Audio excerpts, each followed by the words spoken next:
and I actually chair the Audit and Standards Committee, and I can confirm that the following members are present and participating in this remote meeting. Councillor Prue Chandler, Councillor Robert Child, Councillor Chris Fisher, Councillor Margaret Glancy, Councillor Alan Hewson, Councillor Don Pritchett, Councillor Rebecca Smedley may be joining us, Councillor Jacob Wilkinson. I don't think Councillor Ted Baines is here yet, but he may join later. We also have the following Melton Borough Council officers in attendance: the Director for Governance and Regulatory Services, Adele Wiley, the Head of Internal Audit, Rachel Ashley Cornt, Corporate Services Manager, David Scott, the Democratic Services Manager, Natasha Taylor, and the Democratic Services Officer, Helen Ainge. And we also have the following external participants in attendance: Mr. Gordon Grimes as an independent person, and Mr. Sonny Gill, the Ernst & Young external auditors. So welcome to you all, particularly the new faces, and also to the ones who were with us last year. This meeting, yes. Sorry, just before you go on, can I just make you aware as well that we do have one other member observer who joined us as an attendee, and that's Councillor Cumbers. Oh, Councillor Cumbers. Okay, that's fine. He was lovely. An observer. Lovely. And Councillor Smedley has just joined us. Oh, welcome to Councillor Smedley and welcome to Councillor Cumbers as an observer. Okay, so this meeting is being held in public, and we welcome those members of the public who are watching us on YouTube.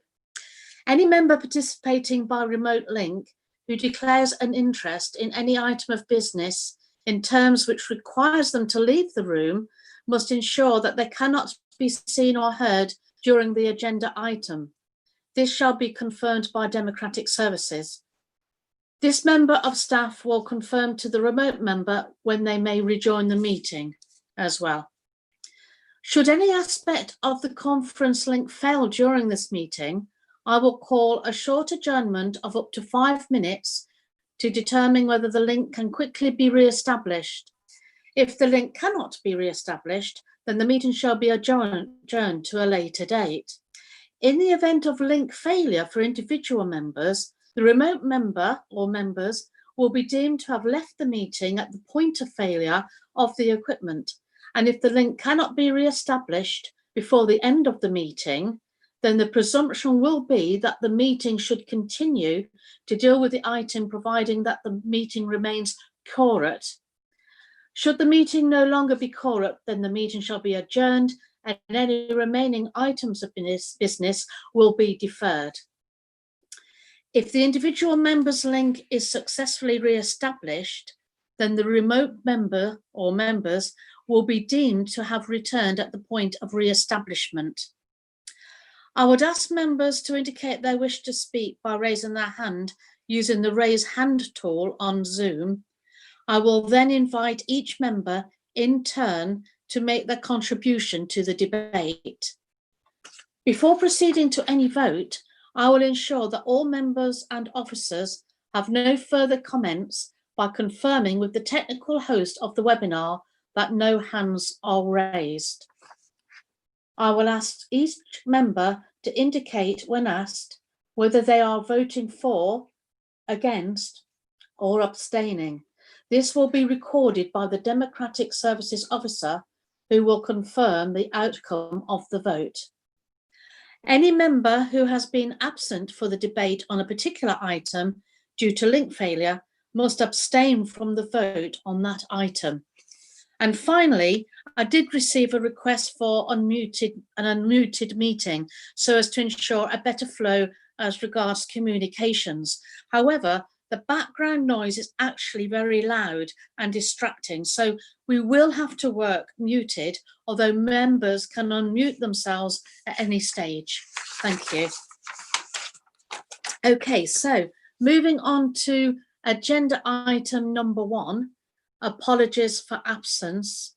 So far, I've received no apologies for absence. Are there any to be notified? No, there are no apologies, Chair. No. Okay, thank you. Okay, so second agenda item, minutes. To confirm the minutes of the meeting held on the 19th of November 2019.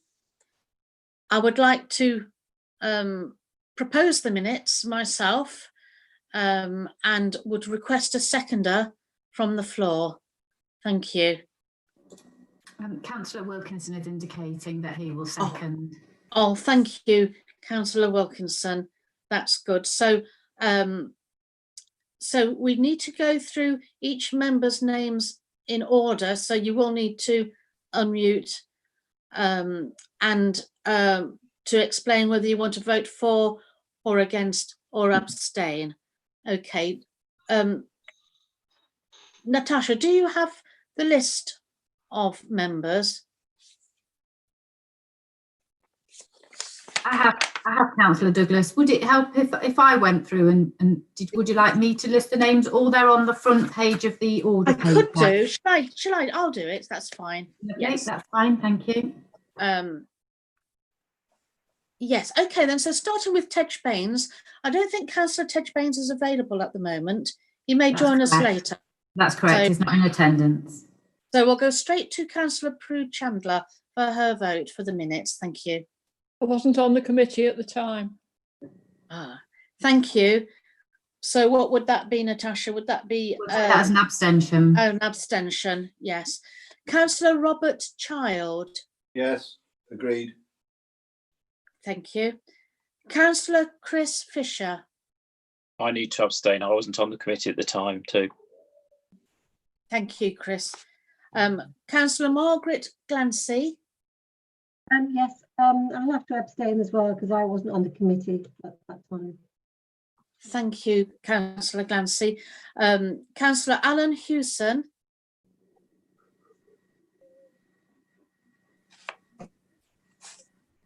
Four. Did you hit 4? Thank you. No. Yeah. Thank you, Councillor Hewson. Councillor Pritchett. 4. Councillor Rebecca Smedley. 4. And Councillor Jacob Wilkinson. 4. And yourself, and myself, Councillor Jean Douglas, 4. Thank you. Okay, that's 6 votes for and 3 abstentions. So they are carried. Thank you very much. Okay, moving on to item number 3, declarations of interest. I would like to invite members who wish to do so to make declarations of interest in respect of items on the agenda for this meeting.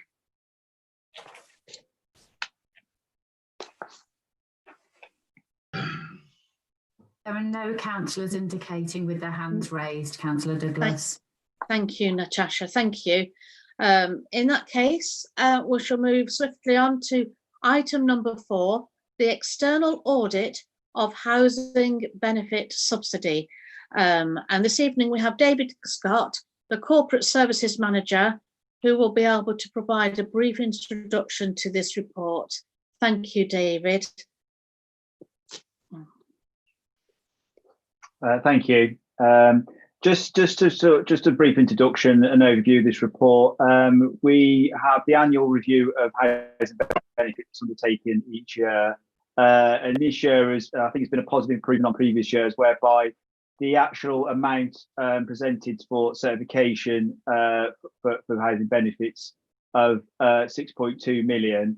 In terms of when Audit have looked at this and checked through the claim, etc., they've only found a difference of £17 where they've asked us to amend that claim, which is a very minor difference, which is very positive.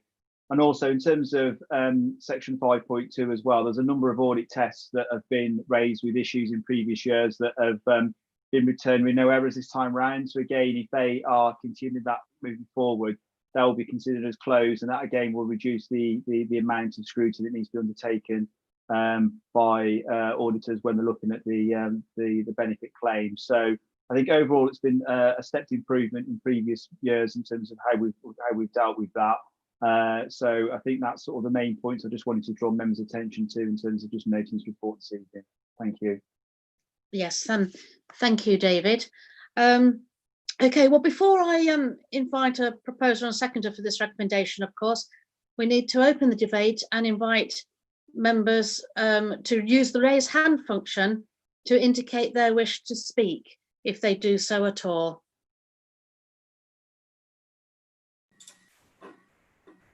We've got Councillor Child with his hand raised. Yes, yes, Councillor Child, if you would like to speak. No, okay. I've just unmuted myself. Yes, just a quick one then, David. At 5.8, you say there was a number of areas where there was no errors found in 2018-19, but previously there have been errors in these areas. Is it a little bit dangerous to decide that you wouldn't test these next year when we've only had one clear year of no errors? Thank you. Yes, I think Mr. Gill might be able to sort of add to that in terms of the auditors that have been taking that assessment. Even if you want to sort of come back on that one, Mr. Gill, for us, please. Thanks, David. So in terms of the house of benefits, we follow the DWP guidance. So in the guidance, it clearly states that if there's no errors found in one particular year, then the year after we don't have to do any additional testing, and that's in line with the DWP guidance. So the following year, would you recommence them after one? After one no check year, will the following year they still not get checked?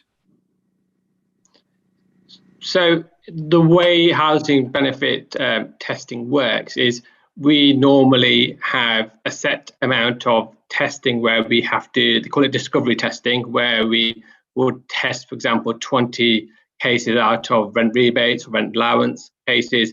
And if you find an error out of there, you would basically have to do, the council will have to do additional testing of 40 or 100%. So in the guidance, it clearly states that if, for example, in 1 year you find an error, you do the testing again the next year, and if you find an error again, you carry on, and so on and so on. But if you start after a year or two, there is no error, then the year after we wouldn't look at it again, unless our discovery testing finds a similar error, then we'll go again and do it again. So sometimes you will find some local authorities have, rather than a few areas, they'll have 20 different areas where the auditors are looking at it, because clearly sometimes it's a bit potluck as well, because you could test out 1,000 cases, nothing wrong, because we test on a sample basis. You can just get one case that's got one error, numerous errors, and that would result in additional testing. Okay, thanks.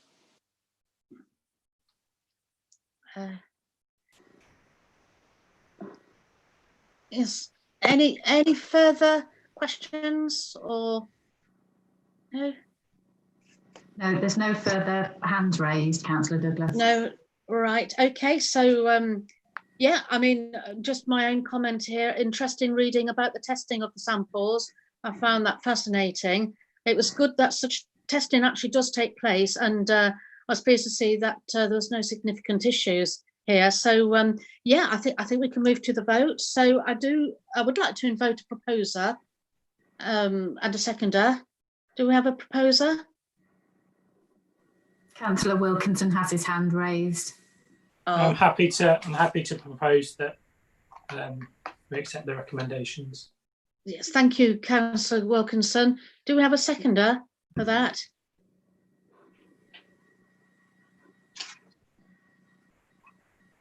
Oh, Councillor Child. Councillor Child is indicating he will second. Thank you, Councillor Child. Councillor so Douglas, The recommendation is to note. So I believe if you're happy, then you can. Go ahead. Yes, sometimes we do need the proposer and the seconder, and we don't need to go to the vote. Okay, so we shall leave it at that. Yes, thank you for your contributions, councillors. Okay, so moving on to item number 5, which is the update on the external audit plan 2019 to 2020, and Sunny Girl from Ernst & Young will provide a brief introduction to this report. Thank you, Sunny. Thanks, Chair. Our original planning report highlighted our audit strategy and risks, which was circulated to members and was approved by the committee on the 10th of June. On this report is our planning update report, which updates our risks and change in audit strategy due to the outbreak of the coronavirus. So on pages 22 to 28, it highlights all the original risks and all the other areas of focus, as well as we've updated to reflect the impact of COVID-19 so that it would result in additional testing in order to get our assurances. So, for example, in evaluation of property, plant, equipment, we would use our valuer to kind of view a sample of assets to ensure they are appropriate, as well as review management's assessment of the valuation. So it basically just updates it because of the coronavirus outbreak. And then on page 30, it kind of highlights our changes in our audit strategy, in which now we'll be doing a remote audit. Normally we actually attend the council and all sit in a room and audit the council, but obviously with the outbreak, we'll be doing it remotely, and it's just working through the logistics with the officers in terms of how to kind of go about that. And then also in the change in the strategy is looking at your annual governance statement to ensure you've included how coronavirus has impacted on the control environment of the council, and have you got your insurances, etc., while everyone's working remotely. And in terms of materiality, it's not changed from our original audit plan. It's still 547,000. So that's not changed. One thing I did wanted to highlight was for our pension, to get our assurances for the authority's pension figures, we get our assurances from the pension fund auditors, and we understand there'll be a delay in getting the assurance from them until late September. So as a result, we can't issue our audit opinion until we get the assurances from the auditor. So there will be a delay around that until we receive that. That's what I wanted to really say about the report, but I'm happy to take any questions. Yeah, okay. Yeah, any questions, members? Who have we got? Councillor Child and Councillor Wilkinson. Right, who was first? Councillor Child. Councillor Child. Okay, it was only a short head, Jacob. I notice you're fairly quick off the mark pointing out there's going to be an increase fee because of COVID. COVID really only kicked in towards the end of March. There's no budget for this, so obviously the additional costs have got to come out of reserves. What sort of fee increase would you be looking for? Can you give members an indication? At this present time, I can't indicate an exact or a rough estimate at this point in time until we carry out the work, but we will discuss it with management as we're doing the work. But wouldn't you agree, you know, COVID was only kicking in, so there can't be that much work in relation to COVID for 19 to 20?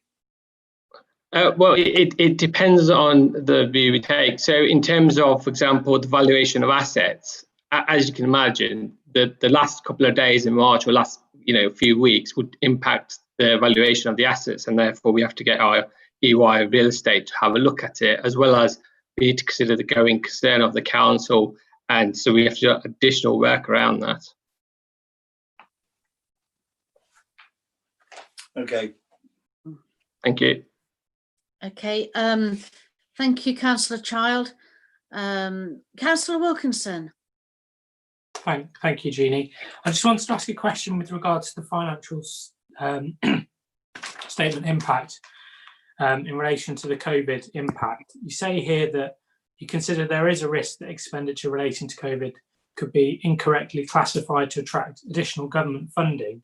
I just wondered if you could elaborate more on what you mean by that, given that the council will face financial pressures from all angles during the pandemic, and just kind of what you really mean by that.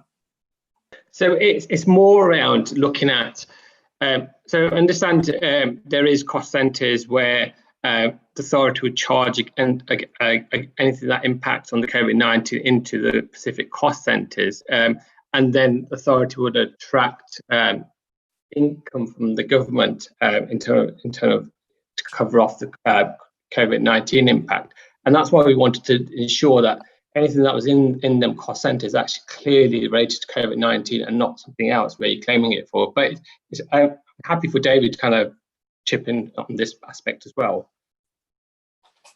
Yeah, I think at the moment, what we are doing is we're asked to provide returns to government on what expenditure we've incurred today and what income losses we've had today. And in terms of expenditure, the government have provided grant funding based on a methodology of apportionment of deprivation, population, etc. So at this point in time, we're not, I suppose, I'd say we're not directly sort of claiming money back from the government at this point. We are just putting what we think the impact is based on talking through with services about coding COVID costs to a particular code that I keep an eye on as within finance, so that me and Dawn can track those costs. In terms of the income side of it, that's the income grant loss scheme that we may have, some members may be aware of, that we've government have announced that we'll be working through. As you understand it, that will be a claim process where we'd have to evidence how we've arrived at those figures.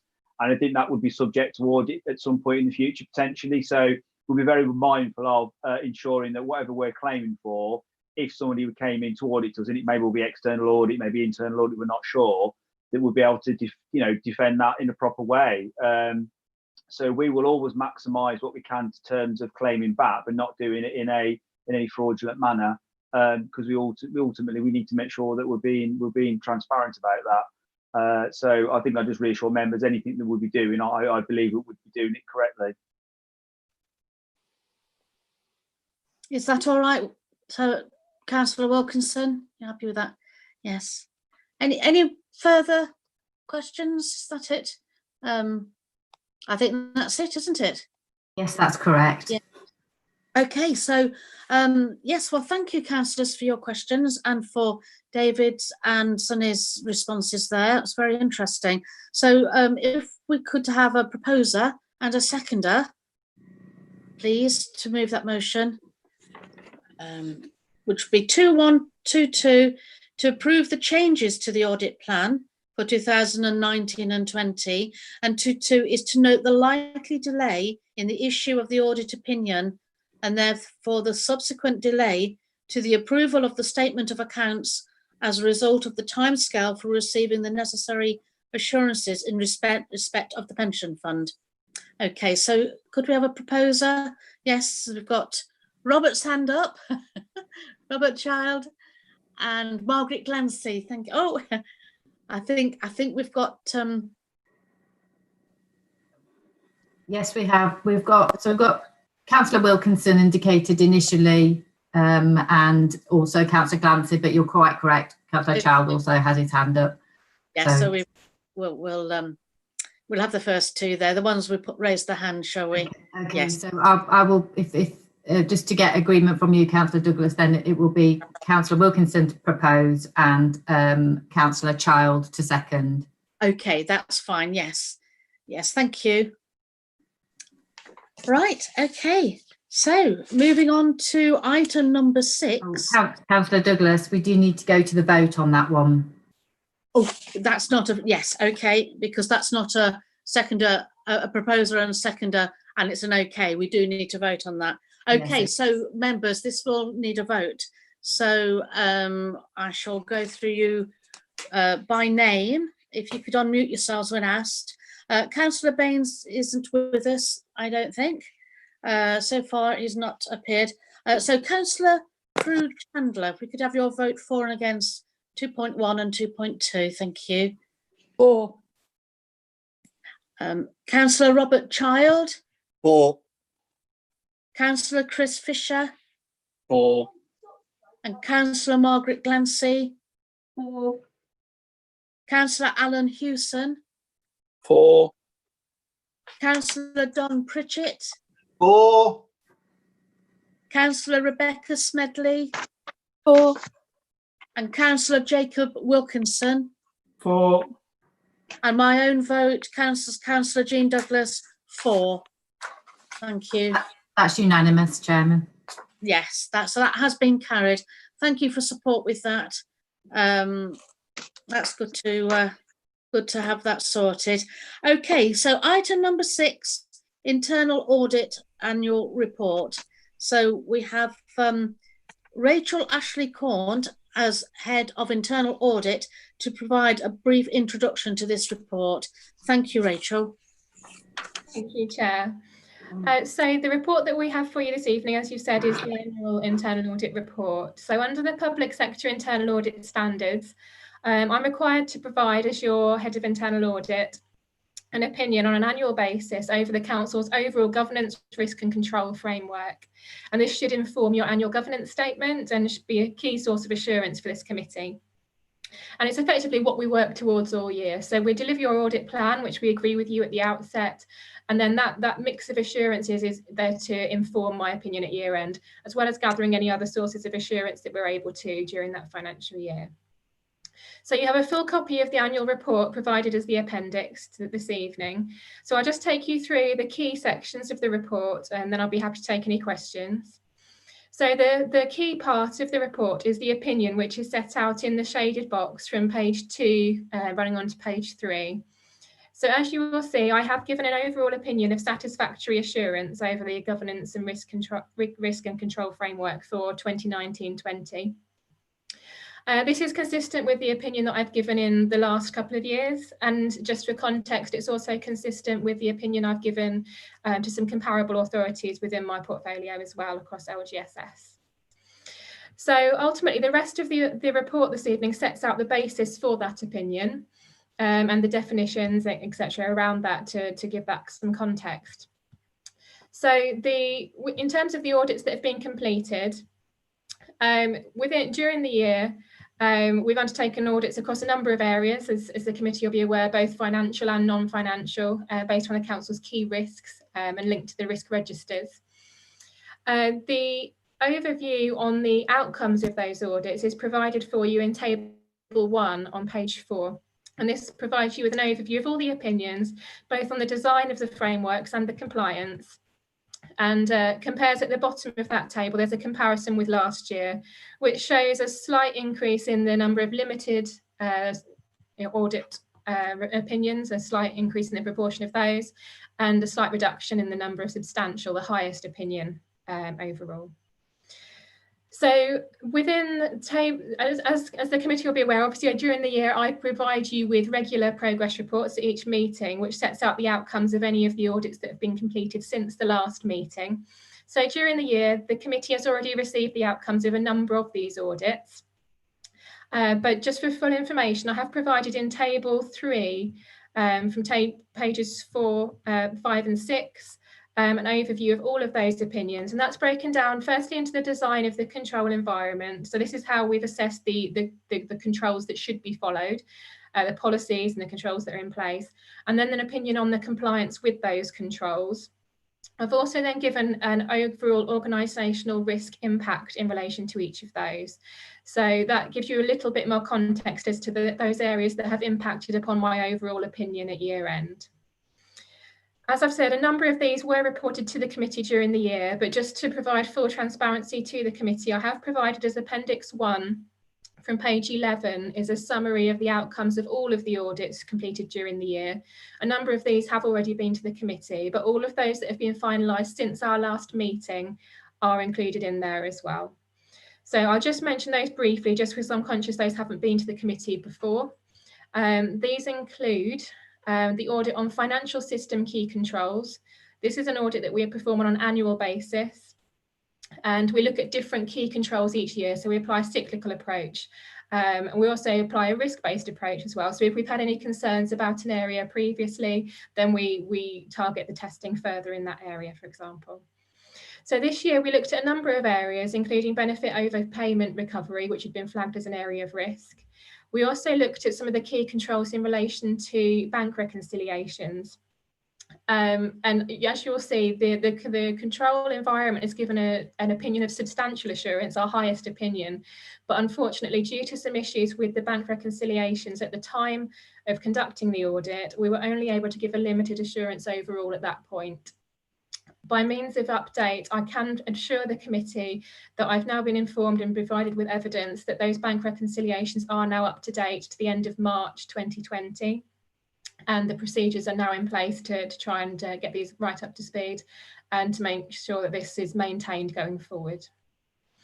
Another audit that was completed since the last meeting was in relation to complaints and compliments management. This received a good assurance opinion, and as I said, the key findings are in Appendix 1. I don't think there's anything I need to draw to the committee's attention further there, but a positive outcome on that audit. Also completed since the last meeting was the audit on the Homelessness Reduction Act.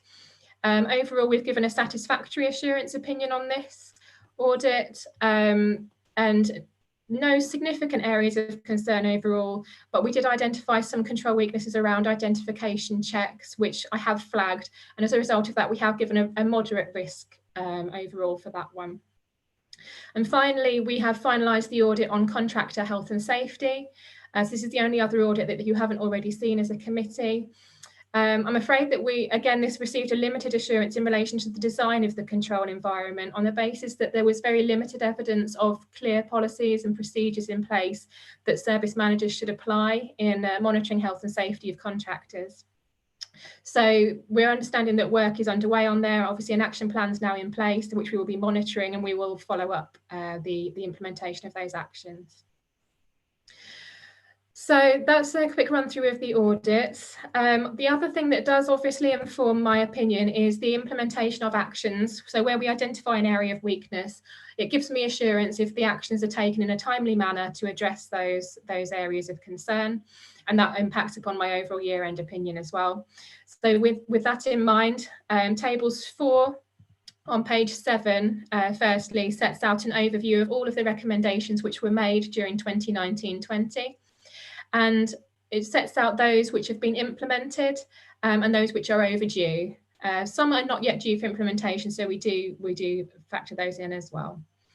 So at the time of reporting, we actually had 6 recommendations which remained overdue. So in table 5, what I've tried to do is provide the committee with a more of a detailed overview of those recommendations. This table also includes some recommendations which remain overdue from previous financial years. I am able to give an update in relation to this table this evening and to confirm that the 2 overdue actions from the fixed asset audit of 2016-17 have now been implemented following the approval of the policies at Cabinet earlier this month. So that has now reduced the number of overdue recommendations from previous years. The other sources of assurance are also set out within the report.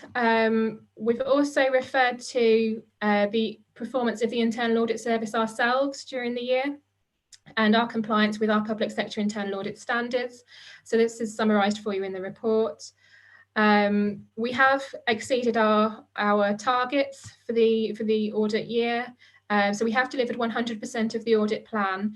I would just note, as is summarised within the report, the audit on procurement compliance, whilst we did complete the testing as far as we could, due to the COVID-19 pandemic, we were not able to obtain all of the evidence we needed to conclude the audit. And it was concluded that we would defer this audit until later in the calendar year. And we will be following up on those same contracts to make sure that we receive all the evidence that we require. But we haven't issued a formal opinion at this point. We have also exceeded our target on customer feedback. So that's a quick run through of the key sections of the report. But I'm happy to take any questions from the committee. Thank you. Thank you, Rachel. I will be looking for a proposer and a seconder for the recommendations, but also I'm opening debate and inviting members to raise your hands using the raise hand function to indicate your wish to speak if you'd like to do so. I think we had Councillor Child first, because whilst Rachel was talking, Robert's hand was up, so Councillor Child was first, and then we have Councillors Wilkinson, Glancy and Chandler after that. Thank you.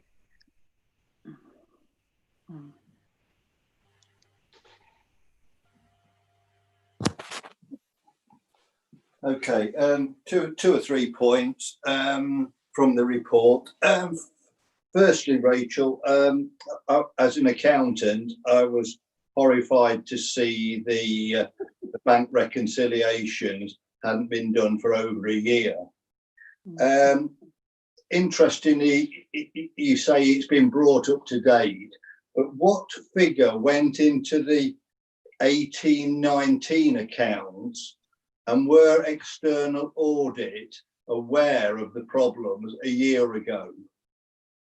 If you can tell me that for a start. And also, you say that the imbalance was significantly reduced in January. How much had that gone down to? Because I've done bank balances at the local authority for years and years, and the general account is the main feeder account, and there's controls in place, or there were. We had a weekly reconciliation was signed off by another member of the team. The monthly control sheet was signed by a senior officer. So why has this suddenly taken 12 months to sort out? I mean, have the officers, the senior officers, taken their eye off the ball here? Because it's always gone swiftly and smoothly. Through you, Chair, I think David Scott might be better placed to answer some of those questions, so I'll probably refer to him initially, if that's okay. Yes, thank you, Rachel. David, Yes. have you any comments? Yeah, so in terms of the first point about the 18-19 balance, so that was a point at that we did put an item on the bank rec to balance that as a balancing item whilst we continue to investigate that. I guess in terms of external audit, I think Sonny would be able to comment on that in terms of the review or that they undertook as part of their process. In terms of where we are at the moment, in terms of bank rec process, we've had a bit of a change within resources in the team and in terms of how that's been working. And during the course of the year, we were aware that the bank rec was behind, and we had to make a judgment call between prioritising that as long as other work within the small members of the team. Some members may be aware that we due to the resource issue, we have got a new post that's been put into the establishment due to the size of workload that we've got to do. So I think that's still not been filled. So it's one of those things that we've had to make a judgment around resources, looking at that and working through it. Now, at the time we started to get towards year end, it becomes more critical. We've identified resource, we've put that in place, we've brought it up into balance. Nothing's been written off in terms of the financial impact, so it's not suddenly that we've just needed to make a decision to write a large sum of money off. We've got that balanced up. We've also balanced period 1 as well, and working through period 2 in this financial year. So I think it's been an issue that management have been aware of. We're aware that it's a very important issue to keep on track of. But like anything, sometimes when you haven't got full resources, you have to make some management decisions about what takes priority at a certain point in time, and also within the team who has the skill set to manage that as well. I reassure members that it's something that we were aware of. We've got it up to speed, and we don't want to be back in a position whereby we're 12 months behind, because I recognise that isn't necessarily a good position to be in. Do these weekly and monthly reconciliations still happen as when they're 4 years ago? Yes, the weekly bank recs still happen, and they are balancing. It's when we come to bring some of the the monthly figures together and some of the feeder system balances that have been causing an issue, which we've been working through in terms of some of the timings that started to appear that weren't there before. So yes, it has always worked, no issues whatsoever. I think there's been some feeder issue changes and some changes in personnel, which has then made it a bit of a difficult situation to get into to understand, which we've now sorted and working through. Because the key financial systems, as you're aware and more members are aware, are the backbone of local authority accounts, and we can't. But hell or high water, if they start going down a rating of limited, then there is concerns. But I'm pleased that you've got it up to date, and look forward to that being maintained. Yes, thank you. And I think just on that point, I think as Rachel said, that the key financial controls are looked at on an annual basis. And I think since my time in the authority, I think it's the first time we've had something come up that's raised a particular concern around financial controls. So the integrity of the system has always been maintained, and this is I would say a blip in terms of our previous good record. Thank you. The other point, Chair, is the contractor health and safety on page 53. Obviously, that is a major concern. Like the landlord health and safety, it looks as though we've got to start from scratch. We do need to ensure that health and safety of the workers, other individuals and the public, or whoever is providing a service, is paramount. I mean, at the moment, there's been no guidance provided to the contract managers or even available on the intranet. It would appear that we want a new policy writing, the risk, what if something happens, what would the financial liability to the council be, do we have a record of contracts, licenses and leases, we need proper updated training, and we need to ensure, if where necessary, there's a clause in the contract to enable the council to instigate a get-out clause. So if you can give me some assurance on that, Rachel, through the chair. Yeah. Can we take those? I don't know if Rachel's made a note of those. Is there anybody here from that department who can answer that? Yeah. We need a policy and we need guidance, madam. Could that be put in an email or something and submitted, and we can work on it? Sorry, through you, Chair, just to confirm, obviously there is an action plan in relation to this. So timeframes have been set that the policy and guidance will be developed. And that's something that we'll be reporting back to this committee on.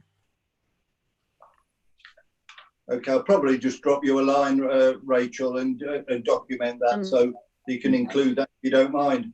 And Councillor is that all right, into account any sudden. I'm sorry, the internet just blanked out then. So can you just repeat that, please, Councillor Child?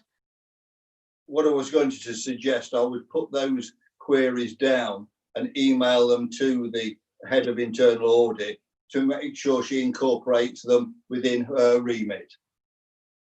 Yes, please. And can you also circulate them to myself as well, and the Vice Chair, Councillor Jacob Wilkinson, so that we're aware of them and can make sure that they're monitored and followed through. Thank you. Through you, Chair. If Councillor Child would like, I can share a copy of the action plan that's been agreed in relation to the audit. And I can confirm that the actions are due to be completed by the end of September this year. So hopefully we'll be able to report on some progress on that quite soon. Okay. Well, in that case, I'll hold off until we get a report in the autumn. Oh, okay then. Oh, fair enough. Okay, yes, thank you. Because it's only another 2 months. Yes, right. Yeah. I'll give somebody else a go in a second. But Section 106 agreements, I noticed that was a reasonable rating, but in the minutes on page 2, the Chief Executive was going to set up quarterly meetings with senior managers to keep abreast of the Section 106 issues, because we're placing reliance on developers complying with these obligations and pay the agreed contribution. And at the moment, we've got 2 cases outstanding, which I believe are total around 50,000. But fortunately, we've had no request for clawback from the developers. But can you tell me, please, have these quarterly meetings been commenced? Because the last meeting was in November, and a quarter from there was February, March. So through you, Chair, I'm not aware of whether or not these meetings have been set up. I know it was something that I did advise as good practice, and I recall it was something that we discussed at the committee meeting when this report was presented. And I believe the Chief Executive was going to give some consideration as to whether or not those meetings should be set up. I'm not able to confirm whether or not that has been implemented as yet. I don't know whether anyone else is able to comment on that. No.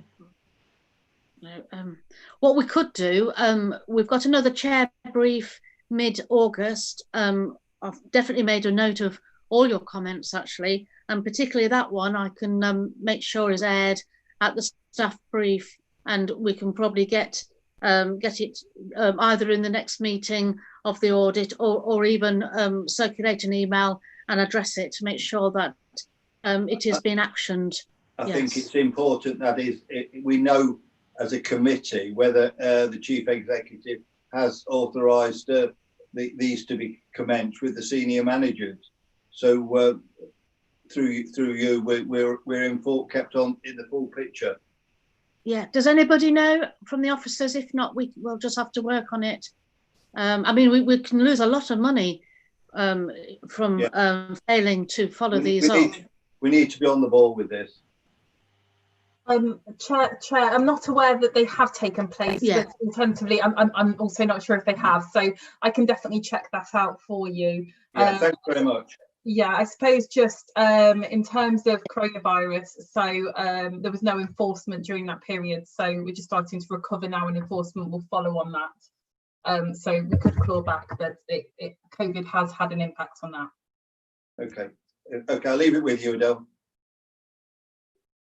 Yeah, we'll make sure that they're taken up and followed through. So, okay, so we've got 3 more councillors waiting. Councillors Wilkinson, Glanson, Chandler. Who's next? Who's next? Wilkinson? Councillor Wilkinson. Councillor Wilkinson. Thank you, Chair. I'm still quite concerned about landlord health and safety. It's something that the council was supposed to be prioritising and has recruited a new director of housing, etc. But it still seems to be kind of on an ongoing issue. And I note that the revised target date for completion for the audit action plan will now be September this year, but originally it should have been the end of October last year. So are we able to get an update of roughly where we are with it, and can we have an interim report perhaps sent round via email to members as to where we are towards the middle of August? With your permission, I do have an update on that from Andrew Cotton, Director for Housing and Communities. If Chair. Fine, yeah. Yeah. Yes. Oh, sorry, I couldn't see you, Councillor Douglas. You've moved on my screen. Okay. So would you like me to read that out from Andrew, because that may be helpful for Councillor? Yeah, that'd be great. Thank you. Please. Yes, please. Okay. So Audit Committee will note a number of outstanding actions in relation to landlord health and safety. Action in relation to the area has been significantly disrupted since March in terms of the Council's response to COVID-19, mostly setting up of the community hub largely resourced by the case management team. Significant progress continues to be made in relation to landlord health and safety, and comprehensive updates are provided to the Housing Improvements Board, the last meeting of which was on the 26th of June 2020, including gas safety is now at 99.71% compliance. There are 4 expired certificates, all due to tenant health problems preventing access, and all with landlord actions up to date. Electrical safety, there are 191 properties without a valid test certificate. All are programmed for appointment and work. I'm sure that he will be happy to provide further updates if you've got any further queries, but that's the position as of today.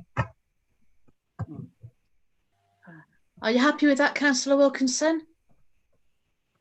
Is that satisfactory? That's fine. It's just concerning that there are still, I know Andrew says COVID, but the idea was it would be resolved towards the end of last year. But now March is well into this year and there's still nearly 200 properties without electricity certificates. It's still very, very concerning. But perhaps I'll contact Andrew and go from there. I think we'll bring this up in our next staff brief in a week or two.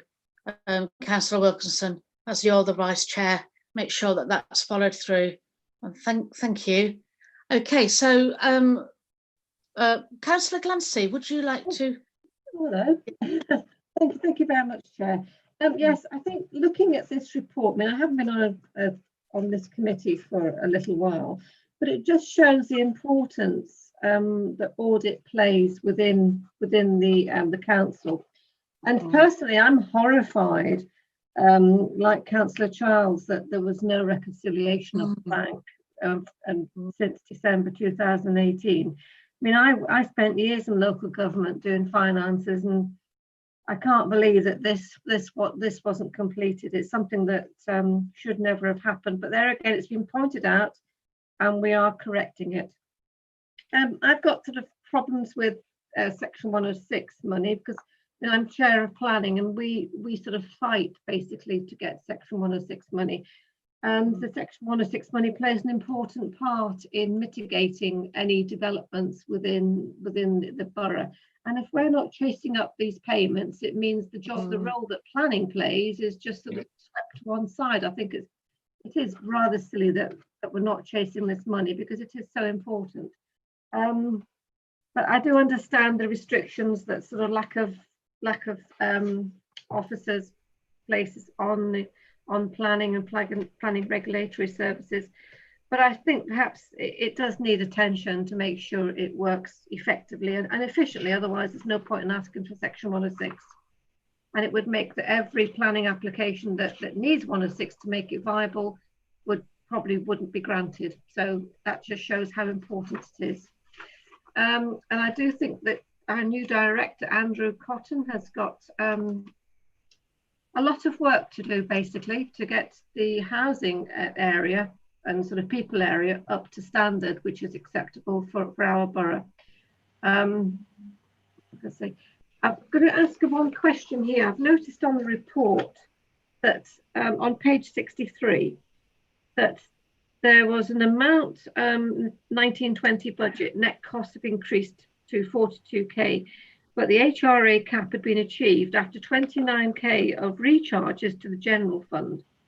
The rationale or basis of these recharges has not been explained. So do we know why there was that charge? Was that just to balance the books to make it look good, or was there an actual reason for it?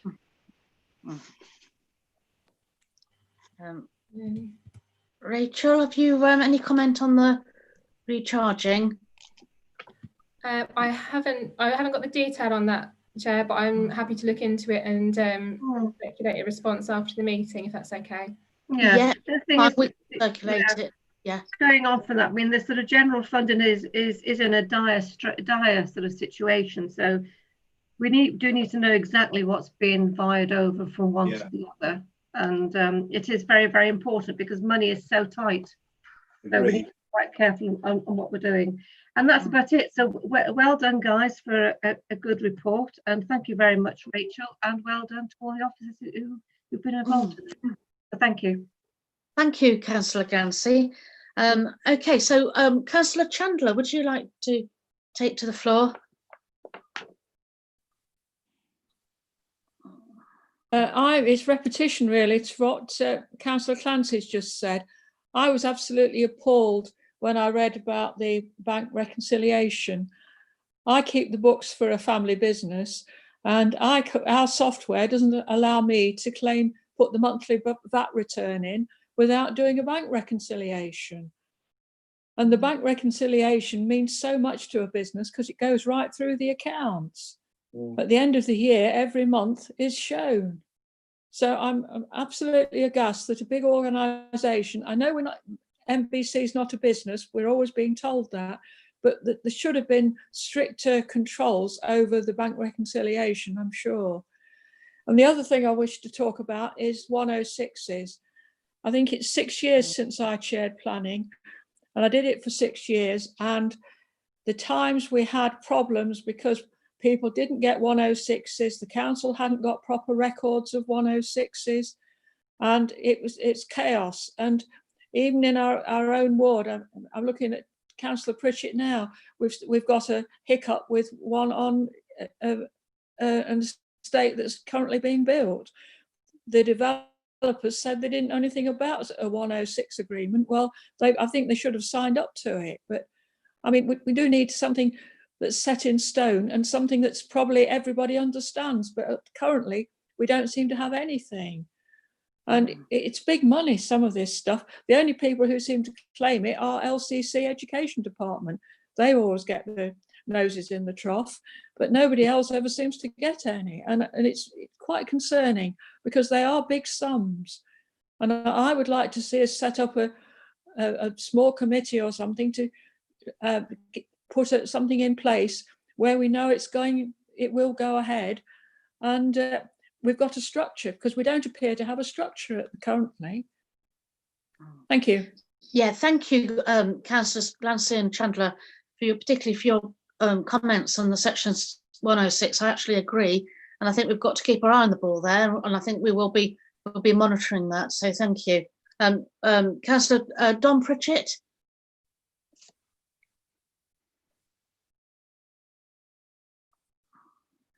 Oh, we can't. Oh, that's it. Yes. Framework, assurance and risk in the report, and we are asked to note the report, and I'm going to be pleased to note the report. We are in a relatively unique position in local government. In other words, we can have an election and all the audit committee changes and off we go, and that's happened, and various appointments, and we are all lay people. And I'm going to cover some of these issues, I think, for the future under the later item regarding March decisions and the governance statement. In respect of the detail of the work that's been done, I'm not going to repeat. Others have said about the bank reconciliation. I had to be scraped off the ceiling when I went through the report by my neighbours. There's still blood on the lounge floor. We've never seen an age debt analysis, and we never see in any reports, and I think these reports through the year have been excellent for the internal auditors. We don't see money figures in anything that comes to an age debt. The other issue is procurement.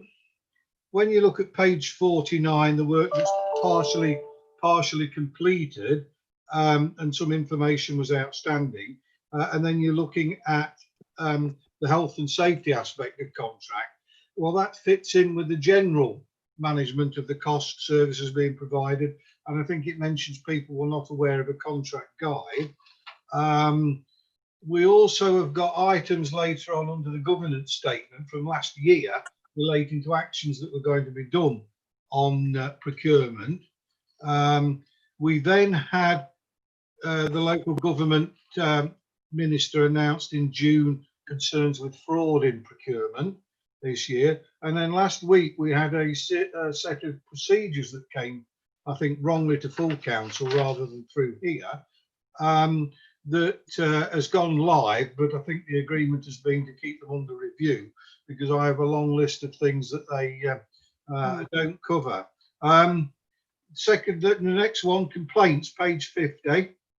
The causes of complaints are not analysed and used.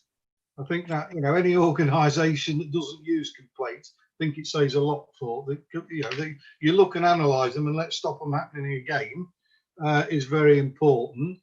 Section 106, again, it needs early follow-up, and I'm scheduling the items out, and I've got quite a sizable figure to investigate how it was allocated, and I'm scheduling all the bottom ones out, so I know when the triggers is exactly what we're supposed to be getting locally. In the March report to the audit committee, there were a number of consultancy work in progress jobs: social housing fraud, licensing enforcement, website management, cash handling, and that's covered and mentioned later at item 11, counter fraud, and environmental maintenance. So on these, could Rachel give us an update on those, please? Yes, I can, through you, Chair. So the consultancy reviews obviously don't feed into this report on the basis that they don't inform the assurance opinion. But they are, as you say, there's some of the additional work. So, for example, the cash handling that's mentioned later on in the fraud proactive work. The social housing fraud proactive work. This was something that, with my wider remit, I manage a counter fraud service, which some of whom work specifically on social housing fraud every day, full time.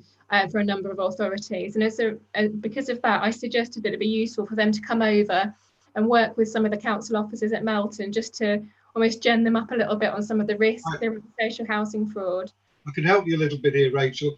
Not the detail. Have you completed the work and issued the memorandums? The second point is, in my experience, these things should all come to the audit committee, even though they are memorandums and very useful with recommendations.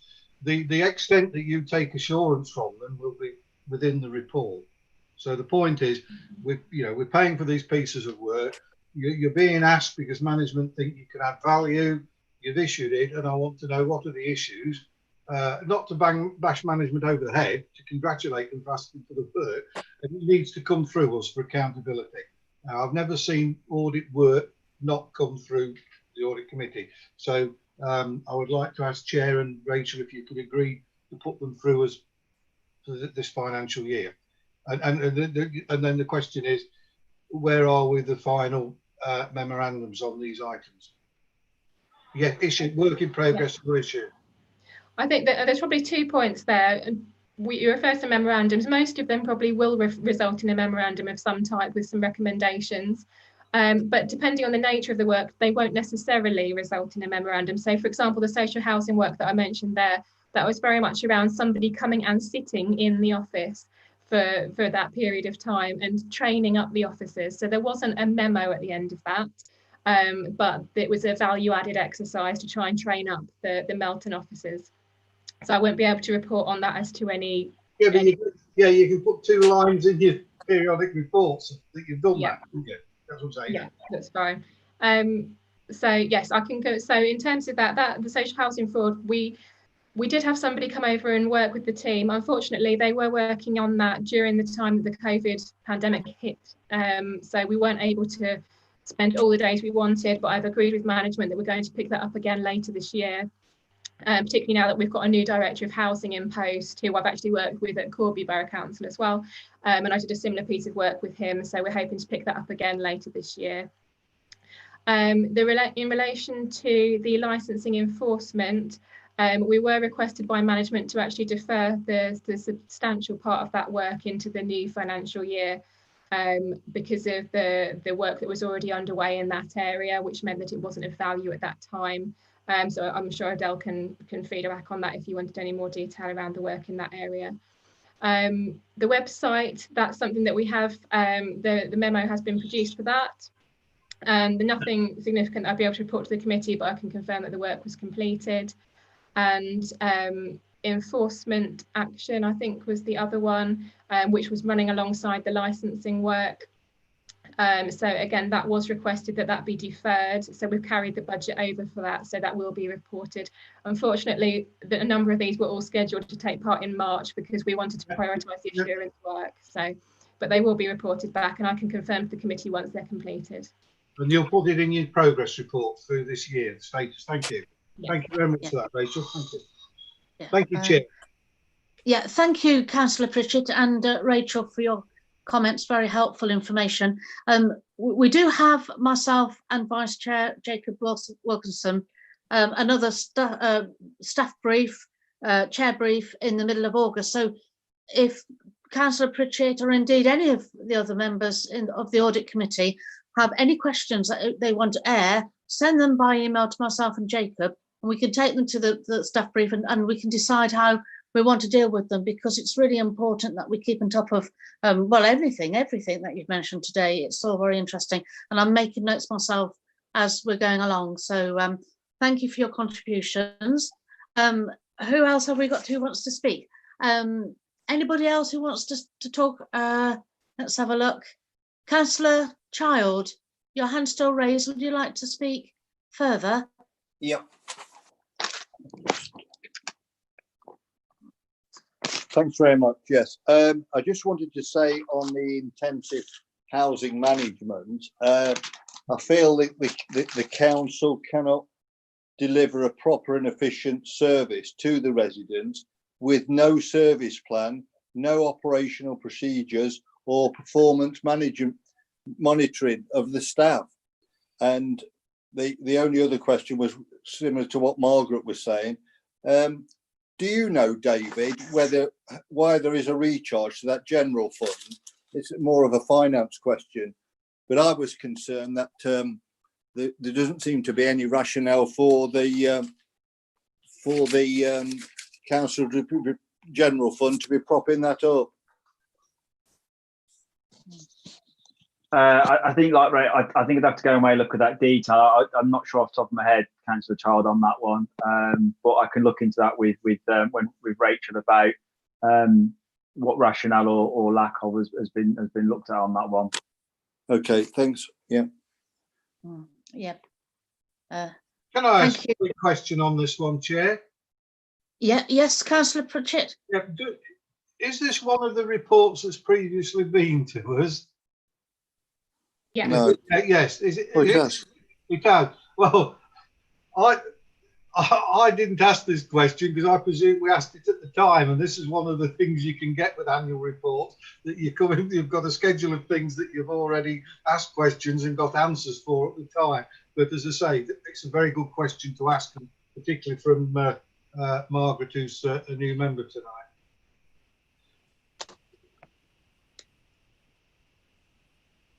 Right. Okay. Right. No further hands are raised. So as regards this, then I'm looking for a proposer and a seconder as regards the recommendations. I think it's just to note, so there won't be a vote. So we just need. That's correct, Councillor Douglas. Yeah, Yes. and we've got Councillor Child and Councillor Wilkinson with their hands raised. Good. So can we assume then that they are proposing and seconding? Yeah. Yeah. Thank you, Councillor Child. Yeah, that's right. Wilkinson, thank you. Thank you. That's great. So yes, no vote on that one. So we have received and noted that annual report. I really appreciate your comments there. I've been scribbling like crazy. I've got a lot of notes here.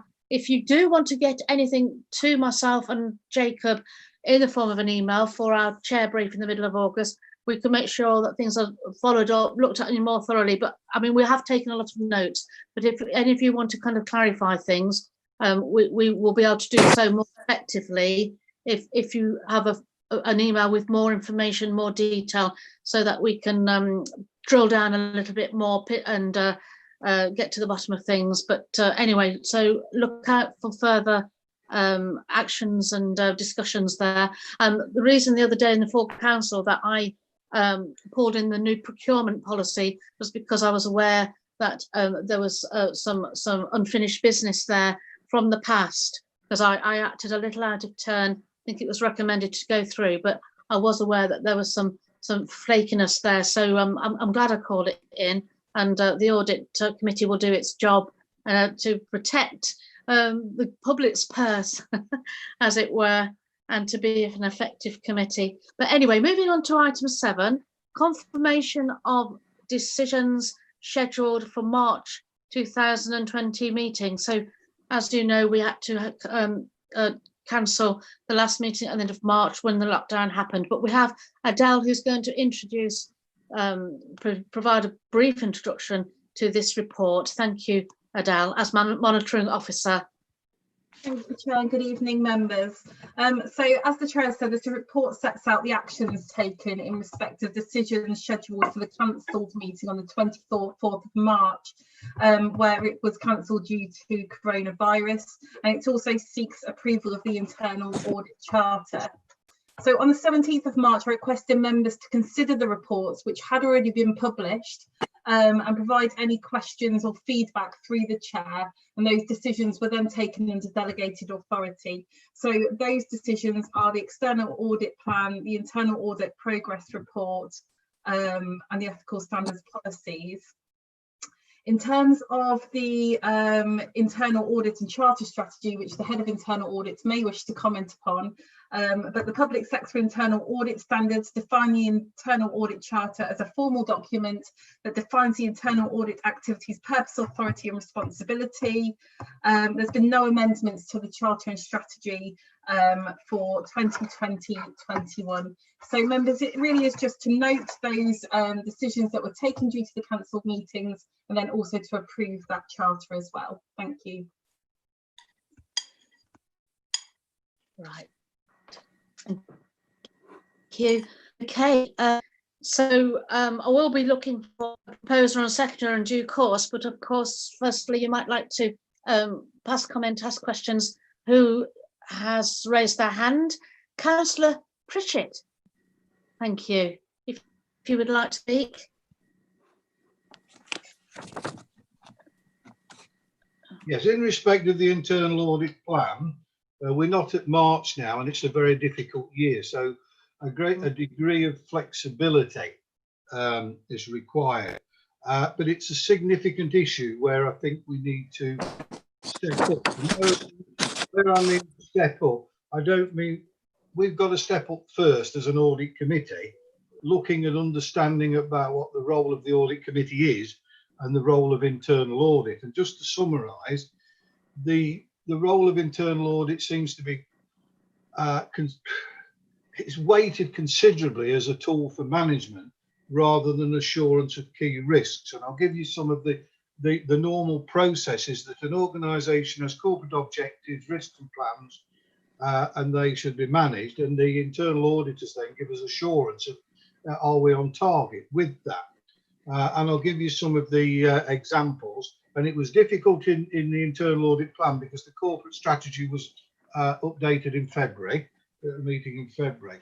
I'll give you some of the, I'll read out some of the issue.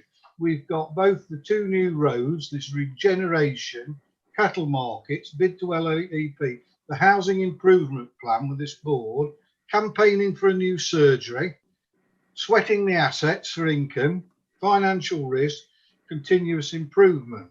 Now, as I'll give you an example of what's happened, we actually had a key objective with a southern road in towards the end of 2018 and various informal processes. And it would seem to me that we ended up with things in the newspaper in March, and then what looks to be a project management failure in the job. Now, the same day as the issues happened, the arguments with the he said, she said, and they were throwing stones at each other between Melton Council and Leicester Council. We were due to have a meeting that night, and we had the complaints and compliments report on. And we need to actually step up to look at the risk register ourselves more, relating to these objectives and whether there's plans in place. And we need to use the internal auditors at a higher level to give us assurance.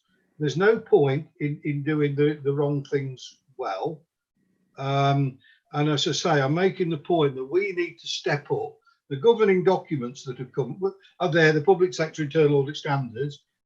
We've had the 2018 Sit for Audit Committee Handbook and Self-Assessment Questionnaire, and then the 2019 updated statement on the role of Head of Internal Auditors. And I say it's for us first to look at that and be involved actively in the process of audit planning. When it gets introduced, because it's a difficult year, I don't know. But as I say, we're not actually working at the highest level that we should be. Now, there should be quite a bit of time in the plan for management, senior management, but we need to audit senior management that they're doing the things in the corporate strategies and risk to deliver. You know, we can't keep going on reading the paper that 15 million's been given back on this and something else has failed. So what I'm saying is we need to be getting from our side the auditors to step up in this to give us this level of assurance in part of the work plan. So that's for me, Chair. Okay, thank you, Councillor Pritchett. I don't know if Rachel wants to come back on that. Have you anything to comment, Rachel, at all? Yes. I'm happy to give some comments on that, Chair. So obviously this is something that we do put quite an extensive amount of work into developing the audit plan, and we do consult with senior management, but we do also consult with the audit committee, usually around November time. I did bring a paper to the November committee to consult members on any areas of risk that assurance was needed on the next 12 months. So that is a key part of that. Again, that will happen again later this year as well. So that will be an opportunity to raise some of those issues. That means you will have that. That's always timed so that you have the risk. You receive the risk register in September, so you can give that some consideration. You then have a consultation in November to identify any areas for consideration for next year's audit plan. So that's scheduled in that way. Didn't happen in November, and the process going through and it is for us to answer, Chair. Right, I know you're saying that, Rachel, but the minutes of November didn't include that. When the plan came to the March meeting, you said we'd asked. That is not how you're supposed to do it. You're supposed to look at the significant risks and come up with the plan. And what we need to do now, and it's not necessarily for you to defend the plan. You've done your work as per previous arrangements. All I'm saying is, we need to get switched on to this. And if you're saying that this is the timing, we need to bring that into your timing, you just said. Yes, exactly. And just to confirm that, I mean, obviously I'll revise the wording this year to make it clear if that's needed, but that's certainly, I do bring that paper to the committee in November to ask the committee to highlight any particular risks, having considered the risk register at the previous meeting. And we have had some useful discussions. We've had some useful areas that have come out of that in previous years. And again, this year we have some areas that were highlighted through that committee, including things like the cattle market, which were highlighted by members as areas of risk where assurance was needed. So again, I'll be happy to take that feedback later in the year. Obviously, that can't be entirely driven by the committee. We do also have to provide some regular assurances because I need to have the right mix of assurances to inform my annual opinion. But in terms of the risk-based element of the audit plan, absolutely, that's something that we do try hard to consult the committee on, and any areas that are highlighted are fed into that process. So I'll look forward to that discussion later in the year. And there is a flow chart here of the process for us to look at and make sure that we are proactively engaged rather than reacting to your request. So we need to be proactive. Thank you. Thank you, Councillor Pritchett, and thank you, Rachel, for your comments there. And we shall keep our eye on that. That's very interesting, actually, to point to be raised, and we'll follow through. Okay, and I haven't noticed that there's any other hands raised, so I think here we're just looking for. Can I invite a proposer and a seconder so we can take it to the vote? Thank you.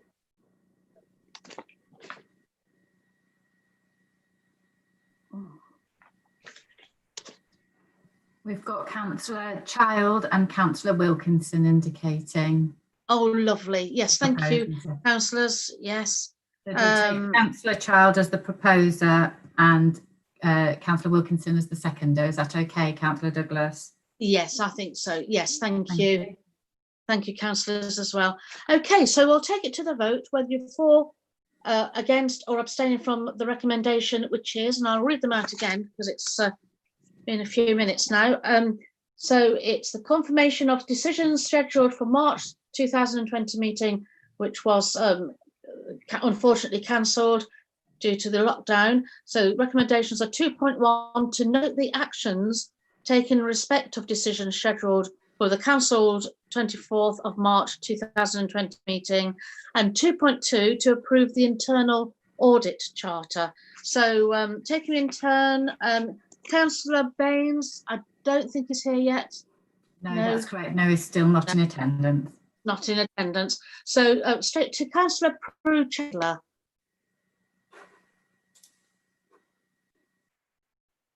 For.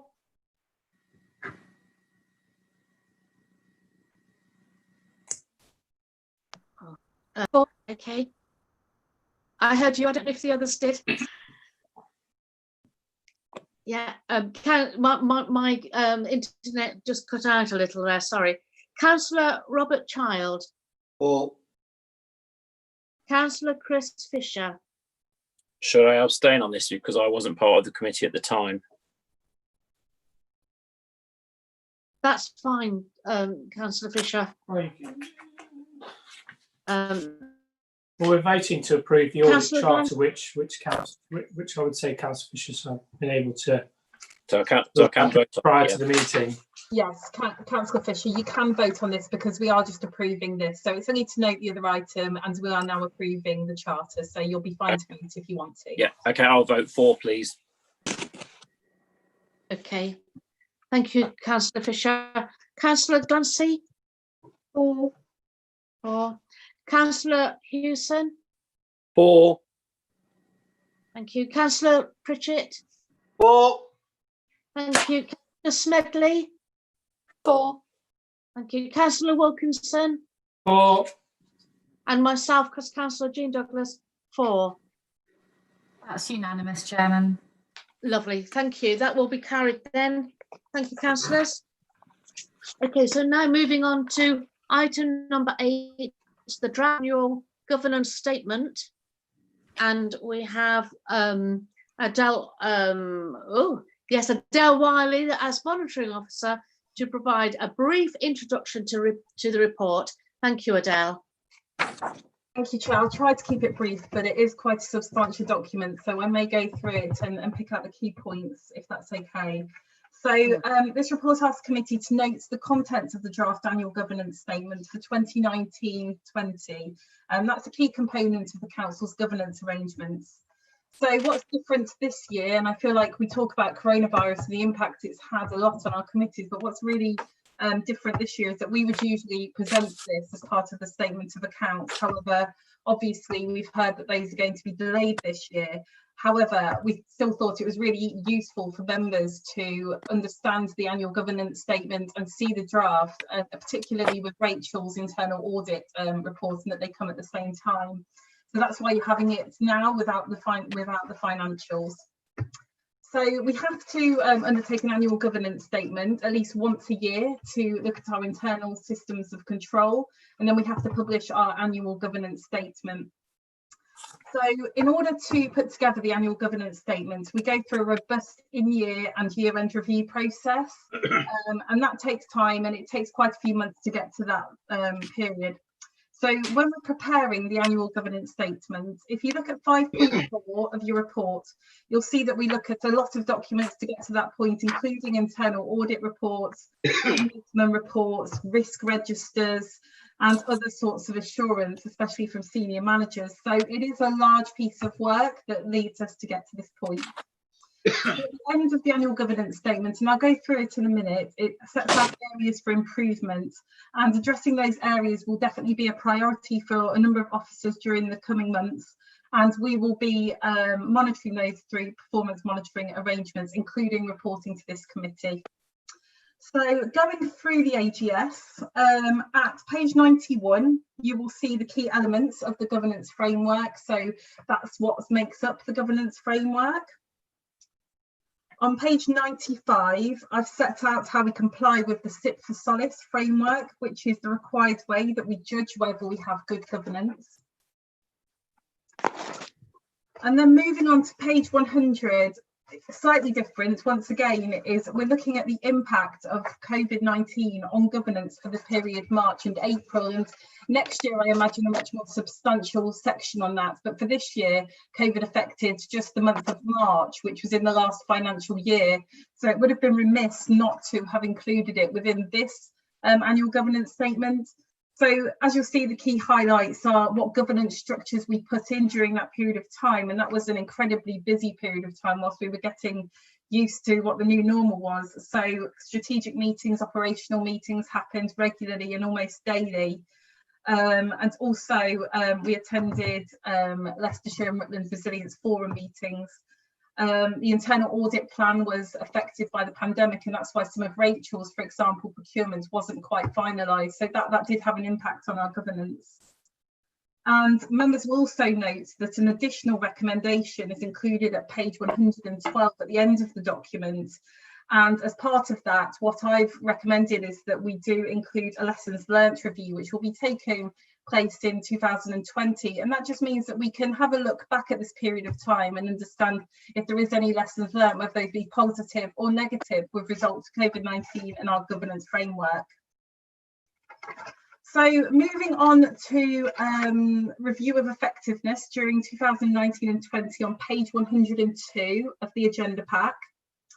So as I heard earlier on, the internal audit has concluded that the control environment within the council is satisfactory assurance. So that can be given a sound system of internal control. So that's a real positive for us as part of this document. As I previously said, senior leadership team as part of this governance framework also have to give annual assurance statements. And that means that they identify and assess any risks within their area, and they're returned to us prior to this. Those are then included within all of the issues that are brought to your attention later on, which I'll go through. So having a look on page 103, we had areas of improvement which were identified in the last annual governance statement, and they've been identified in the table. So having a look through those, members should note the progress that's been made with those, and any that haven't had the progress required, we would usually move into the table, which is areas of improvement for 2020-2021. So page 110 is areas identified for this year, for 2020-2021.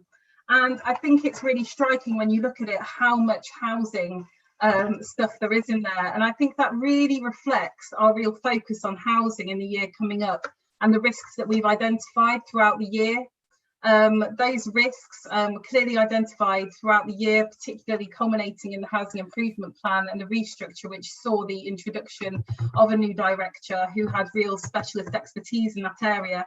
And I think what we can see from these areas for improvement is that we know that that's an area for improvement, and that's what we really want to focus on throughout the year. Having said that, there's still the ones that we usually have in there around procurement, contract compliance, which we expect to see in there because that's always something that we're wanting to improve upon. So in terms of the overall opinion and conclusion on page 111, this draft states that the council is satisfied that appropriate governance arrangements are in place, and obviously we've got that additional conclusion for COVID-19. Thank you, Chair. If you've got any questions, I'm happy to take them.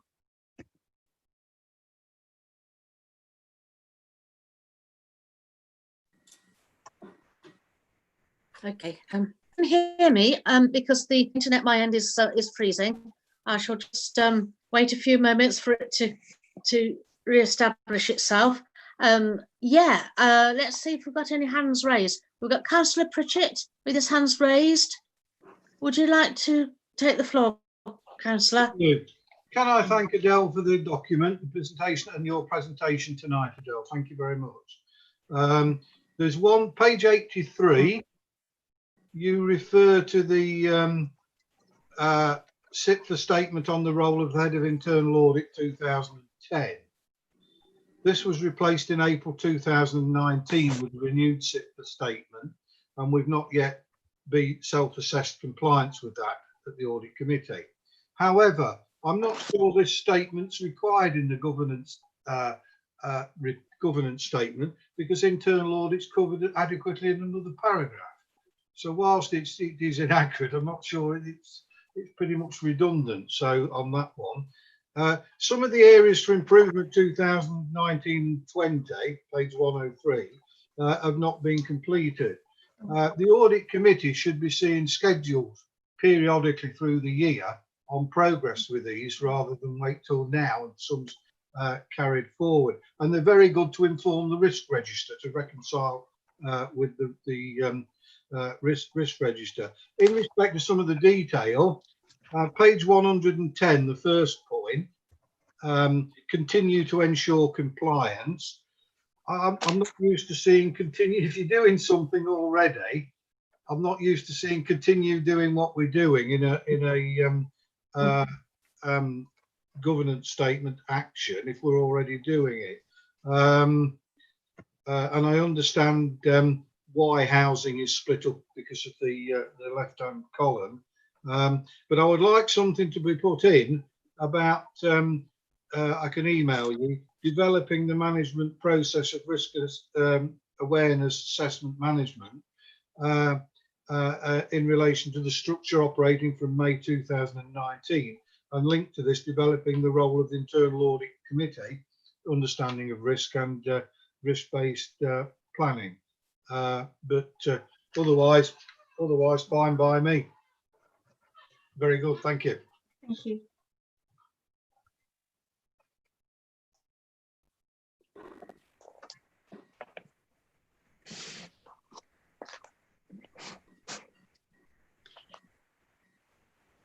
My internet connection is a little flaky at the moment, so I don't know if Adele can hear me and if she'd like to respond to that. Indeed, whether she heard the full conversation from Councillor Pritchett. Yes, thank you, Chair. I agree with his comments that he made. In terms of continue to ensure, I agree. I think that I will change that for the final one to ensure compliance. I think that's a good point in terms of that. And if he could, Councillor Pritchett, if you could send me the wording that you just said in terms of that, then I'm happy to look at that for you.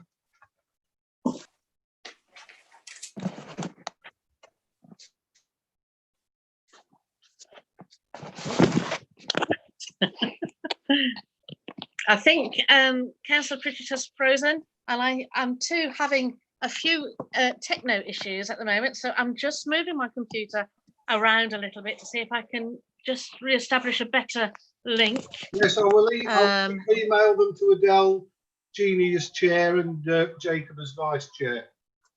Thank you, Councillor. Brilliant. Yes, I think that's a good. That's excellent. Yes, thank you.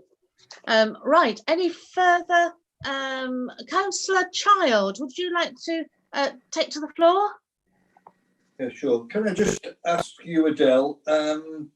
My very first audit committee meeting, I raised about the contracts register, and you implied that you'd be bringing it back within 6 months to 12 months to two members with an update. But I notice on here that it has been progressing very well, but we've still got that wretched spreadsheet and we've not procured another system.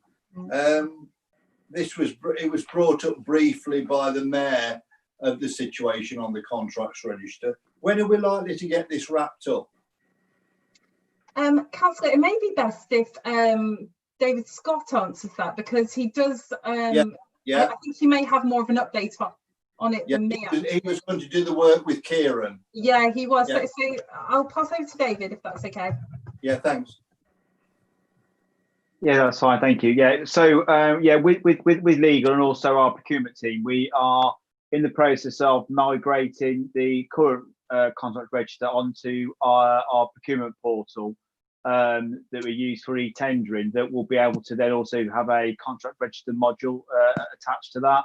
So any new procurements that we're doing through the Welland procurement team will automatically be entered on there to procure the wider market and will naturally feed into the register.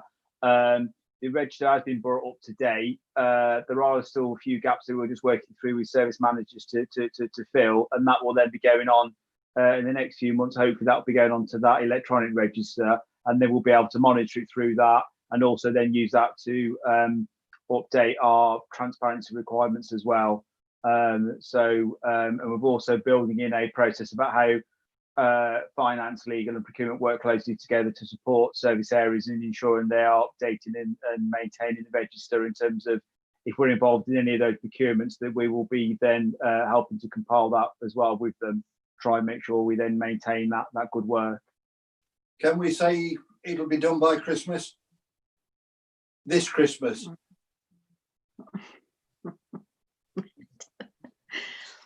Yes, all right. Yes, yeah. So that move to the new online contract register will be done before Christmas. I can assure you. Okay, thank you. Okay, so thank you, Councillor Pritchett and David, for your comments there. We also have in my notes, I have that Jacob may have a question also about the lease. There's no other hands raised. Jacob, did you want to mention that? No. Okay. No, for another we meeting. agreed we'd discuss it at a later date. The later. Okay. Okay. I'll cross that out.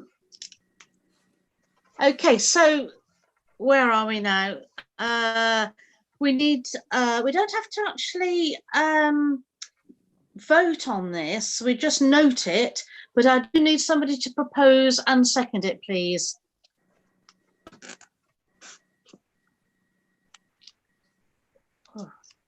You have Councillor Wilkinson proposing, Councillor Douglas. Oh, lovely. Thank you, Councillor Wilkinson. And do we have a seconder? I can confirm that Councillor Child was waiving, so I think he was intending on seconding. Oh, thank you. Yes, because my screen's gone blank. It's the connection isn't the best. Thank you. Okay, so thank you for the proposer and seconder there. We don't need to vote, so it is just to note the contents of the draft annual governance statement are set out in Appendix A to this report, and so that is the end of that matter. So thank you. So moving on to item number 9, the Local Government Association Model Code of Conduct, and I have Adele again to as monitoring officer provide a brief introduction to this report. Thank you, Adele. Thank you, Chair. So this is really brought to you to note that there's a current consultation on the Model Code of Conduct that is attached to your papers, and also to seek your views on this. And this isn't that you need to provide comments today, although I'd be grateful if you did, but I'm happy that you provide comments afterwards to me, and I want to send it to the wider membership as well, because I think this is a really important document for us to consider as we move forward with ethical standards. So some of you will be aware, on the 30th of January 2019, the Committee on Standards in Public Life published its report and recommendations on ethical standards in local government, and that was following a year-long review. So as part of that, some of the recommendations will require extra legislation. However, some are best practice recommendations, and what you'll be getting later on in the year is how we're going to implement those and what I would suggest moving forward so that we can ensure that we're implementing those. But one of the recommendations was that a new model code of conduct will be drafted, and that's why the Local Government Association have drafted this and put it forward for consultation. So the model code is shown to you at page 117 of the agenda, and there's a consultation which will run for 10 weeks from Monday the 8th of June until Monday the 17th of August. So we'll want to make sure that we do that and respond to that. So just a few comments from me in terms of it, however they are just my comments, so I'd be happy to get members' position on it. So in terms of application of the code, whether a member has been acting in his or her official capacity has always been a prerequisite for accepting complaints. And some of you may remember the old Standards Board for England, and prior to Localism Act 2011, which I certainly do, which makes me think I've been in local government probably a long time, but I'm sure you've been much longer. But prior to then, it was very clear that there was a prerequisite that you had to be acting in your official capacity. There's some confusion, I think, with this draft code, and monitoring officers throughout the country are saying that they are confused about this, as there's almost an expectation that you have to uphold the code at all times, both in your professional and your personal capacity. And although, you know, you are in public service and high standards should be upheld, I think that it's really helpful for members of the public to understand when you should be upholding those standards, which part of the codes apply, to have real clarity if we're going to have consistency on that. So that's one thing that I've picked up on throughout that. Moving on to specific obligations of general conduct, so about the new term of civility. So this is a new term. So when the Localism Act was introduced, some councils introduced the term respect, so having respect for people into their code of conduct, and that's something that Melton proactively decided to do. That has been difficult to interpret at times. I think the duty of civility may be a little more helpful around that. The only concern that I have around that is ensuring a consistent interpretation, because civility means politeness and courtesy. And that can have really different ways of interpretation for different people. It's what you expect of certain people. It's also what you would expect of yourself. So I think that there needs to be some consistency about that, and whether we're looking at it from the perspective of the person who is receiving the behaviour, or whether there's going to be some objective tests around that. So, you know, what you should be expected to do, so there's some clarity. I think also, is civility expected between members? So we know that conversation is more robust, particularly in the council chamber. We see that conversation and communication can be more politically motivated, it can be more rough and tumble, and I think that's really good for a healthy democracy. But is this issue of civility going to prevent that? And is there going to be a lower bar for member-to-member communication? So I would be asking government and the Local Government Association, is that going to be clarified for us? The next point would be gifts and hospitality. So our current gifts and hospitality policy, which was really recently approved, put that there would be a value of less than £50, whereas it's proposed now to reduce that to £25. I think that we're in line with most local authorities with that, and I think Rachel would agree with that, I think, in terms of the authorities that she works with as well. So I would be asking that that is reduced to £50 and in line with that, with our current policy.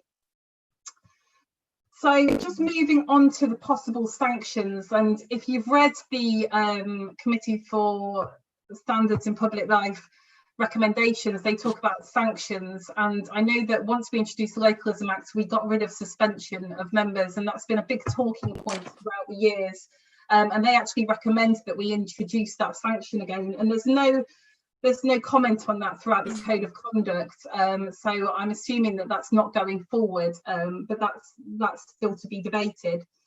But one thing that they have introduced within this is an escalation process that you can follow. So you almost have to go to 1, 2, 3, 4, you know, to see where you're going with it. And I think that's quite unhelpful and restrictive, because depending on the behaviour or depending on the conduct, you may want to pick and choose what's appropriate and proportionate. So I wouldn't personally welcome an escalation, but I would prefer to have empowerment to be able to choose whichever, you know, whichever means is best for a sanction, as I appreciate the members may do as well.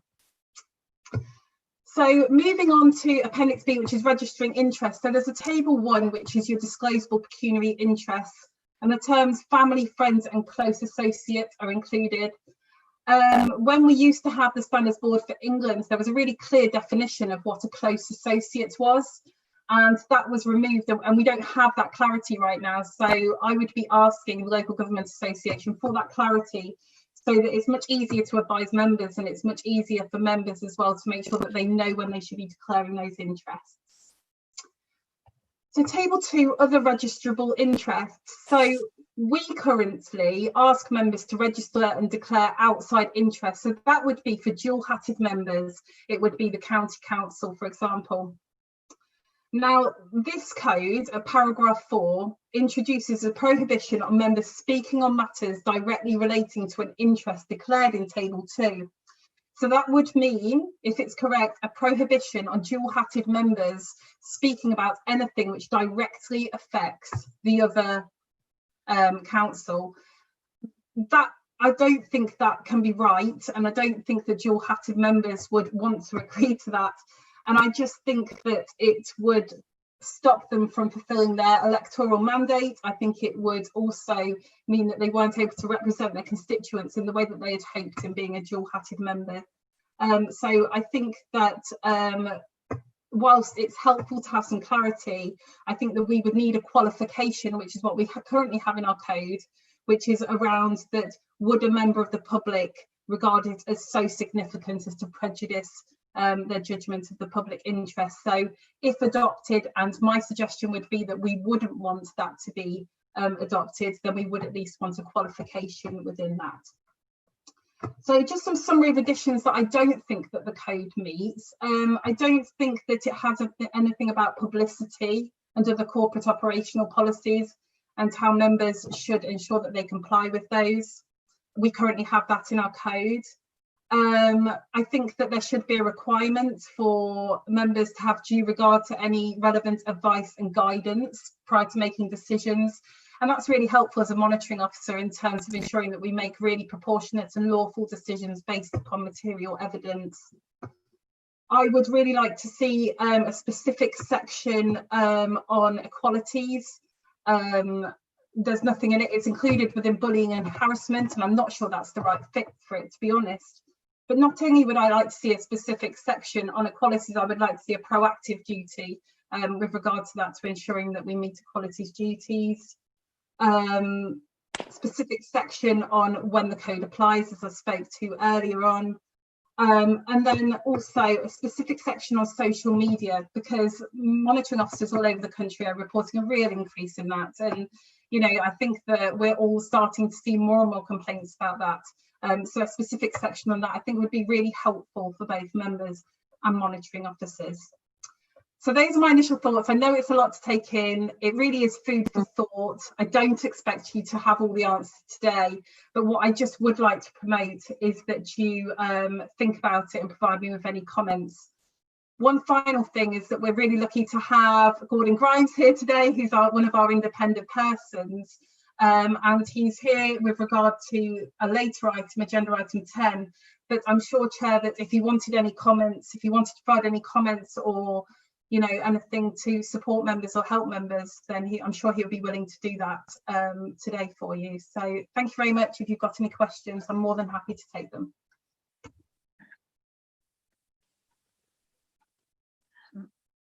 I'm just looking down the list. There are no hands raised. I was pleased to hear that Adele is opening this up over the next few weeks, few months, so that we can probably email you and Al if we're with thoughts maybe, and bring it up at the next meeting and revise it and review it. It's an incredible, it is a very large piece of work, covering an enormous amount. It does throw questions, lot of concerns, issues. So if it's an ongoing work, you know, I think we can all kind of rest assured that we've got time to approach you and to air our concerns with it. But it's fascinating, really. I'm just double checking to make sure nobody's. Oh, Councillor Pritchett, his hands up. So would you like to take to the floor, Councillor Pritchett? Thank you. And have your say. My notes here. I applaud the self-assessment.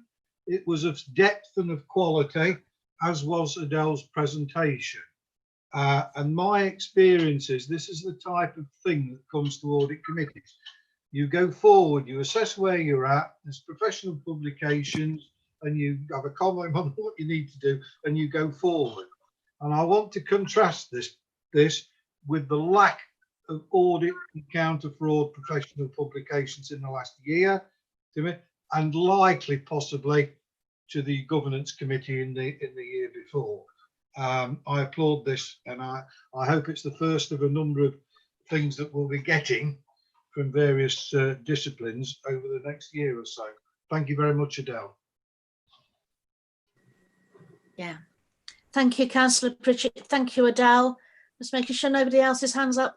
No. Councillor Douglas, did you want to, as suggested by Adele Wiley, did you want to invite Mr. Grimes to contribute? I was just wondering, yes, whether Gordon Grimes would like to comment on this model code of conduct. Yes. It would be. Yeah, thank you, Chair. That would be good. I think Adele must have actually been looking at my notes, because most of the things that she's covered in there are almost identical to the issues that I was looking at around this.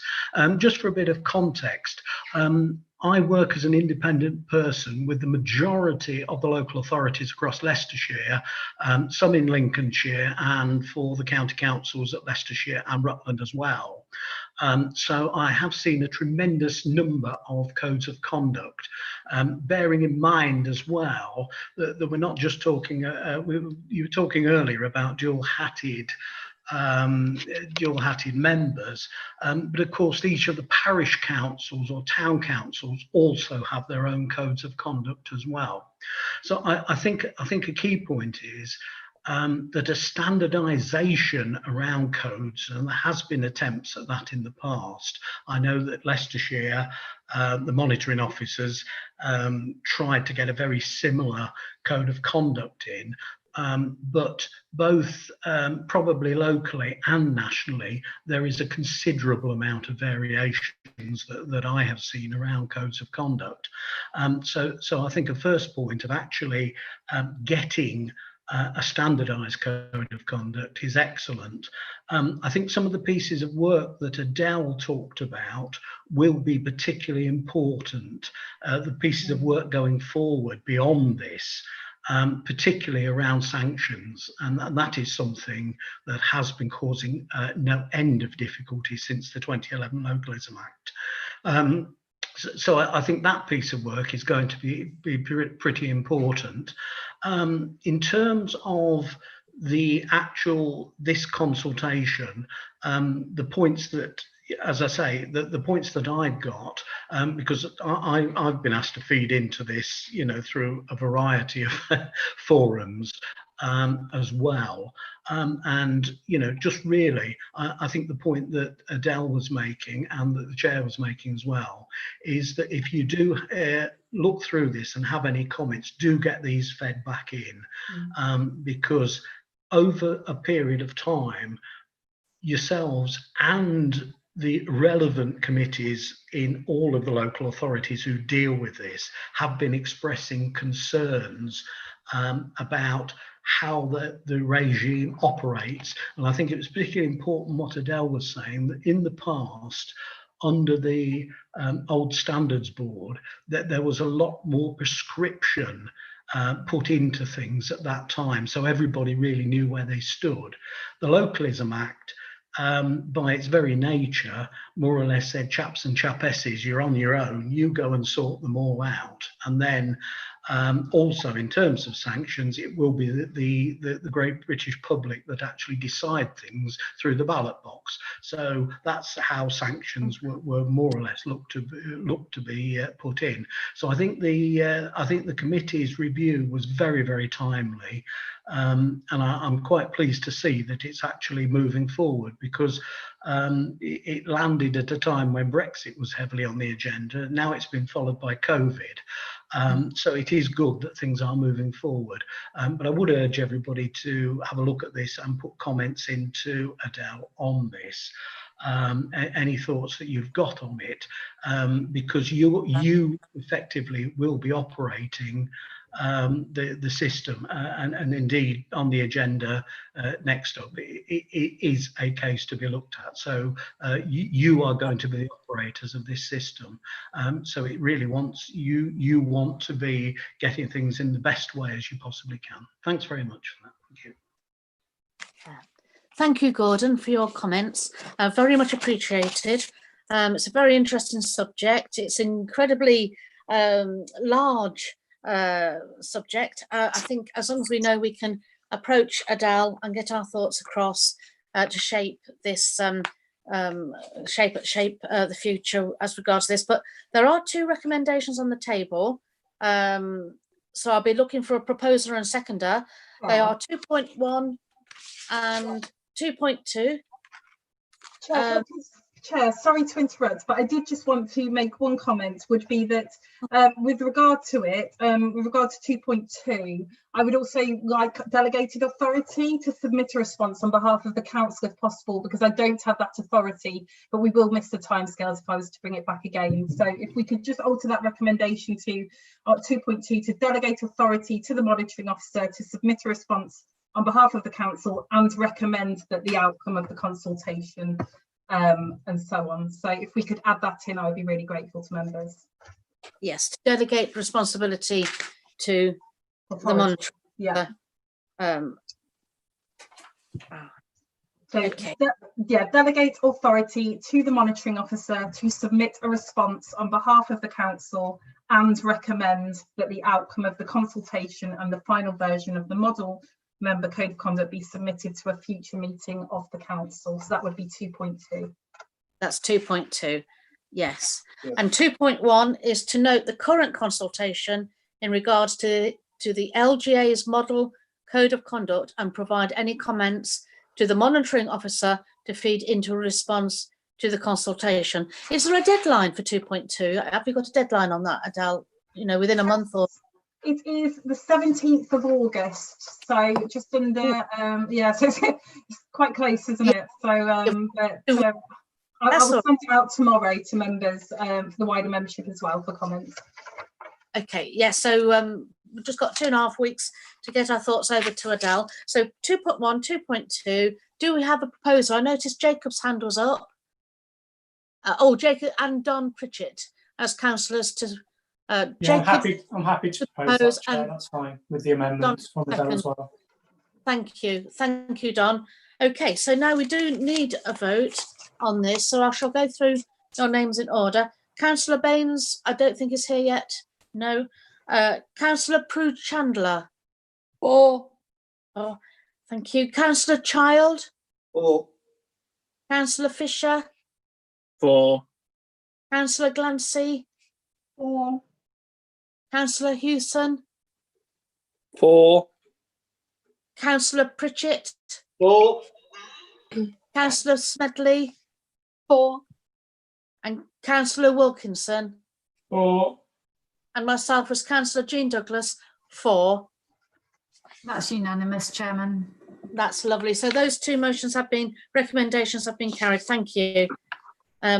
Okay, so now we come to, I'm just checking time. Yeah, I'm just, item number 10, allegations of breach of the Code of Conduct report of independent investigator. So we have Adele Wiley as monitoring officer to provide a brief introduction to this report.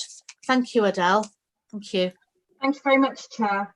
So with some background, so 3 complaints were received by myself as the monitoring officer in relation to comments posted by Councillor Lumley on the Twitter social media platform. On the 18th of June 2020, following a fact-finding exercise and consultation with both the Chair and Vice Chair of the Audit and Standards Committee and the Council's independent person, Gordon Grimes, I decided to refer the complaint for independent investigation. The complaints allege that on the Twitter social media platform, Councillor Lumley published messages that were racist or had racist connotations. The material facts of the social media comments are contained in section 4 of the attached report. So in terms of the external investigator appointed, I did that to ensure an entirely independent investigation of the complaints. The investigator has 39 years local government experience, including acting as a legal advisor, standards and deputy monitoring officer, and ACAS certified workplace mediator.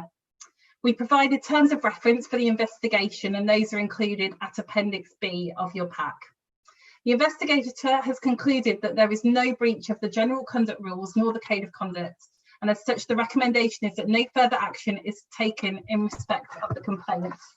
So although it's not my report, I will just go through the key findings of it. I'm sure that you've all read it, but I think it's helpful for any members of the public reading as well.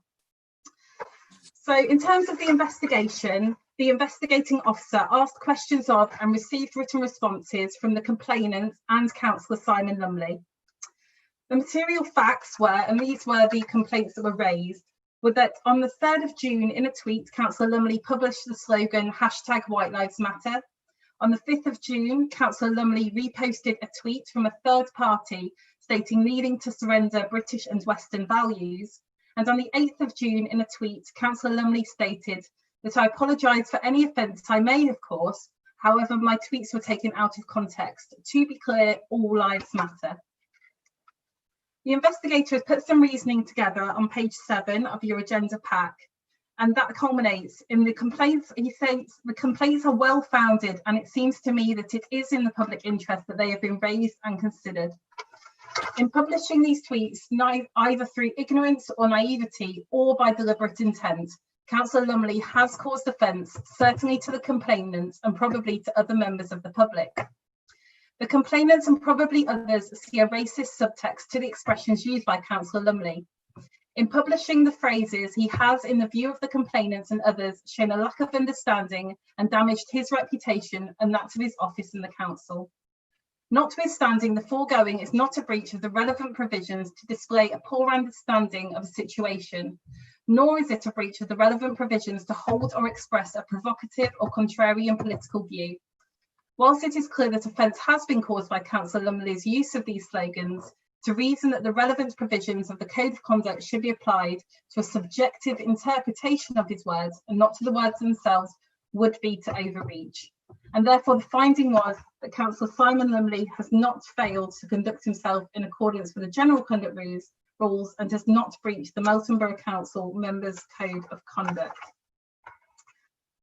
So that is the main considerations of the report. So in terms of next step for members, so the recommendation is to note the report, and if members were inclined to note the report, then I would use my authority under the procedure to close the complaint. If the investigating officer's report is not accepted, then the committee may decide to convene a standard subcommittee to determine whether they consider there to have been a potential breach of the Code of Conduct. Just to remind members that they should only consider tonight whether they accept that there has been a potential breach. They should not be making a determination as to whether they consider a breach has occurred, because to do that at this stage would overreach. Okay, so I'm happy to take any questions, members. Just to remind you that the independent person, Gordon Grimes, is here. So with your permission, Chair, I think it would be a prudent point to take Gordon's view on this and prior to members then moving into debate.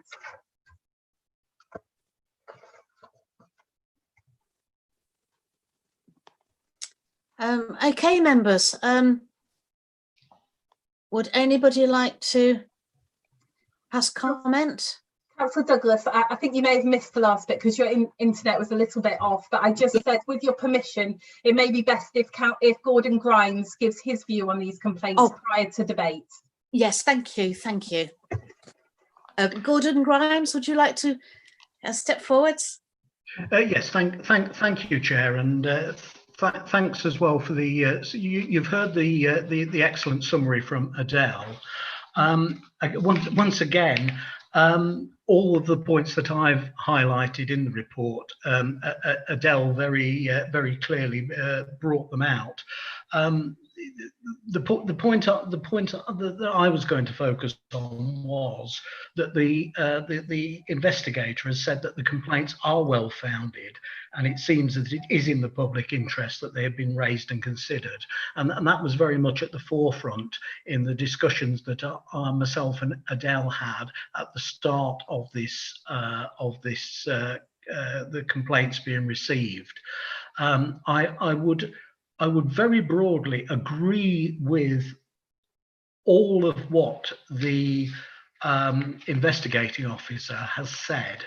I think particularly there is a potential difference here between offence being caused, which the investigator acknowledges, and I think is probably self-evident.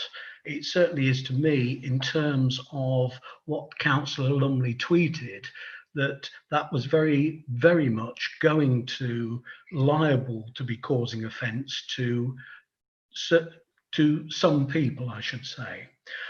However, I think when you actually look very closely at the Code of Conduct, And if you then look very closely again at what Councillor Lumley has said, that there is, in my opinion, as I would agree with what the investigator said, that there is a difference in terms of that.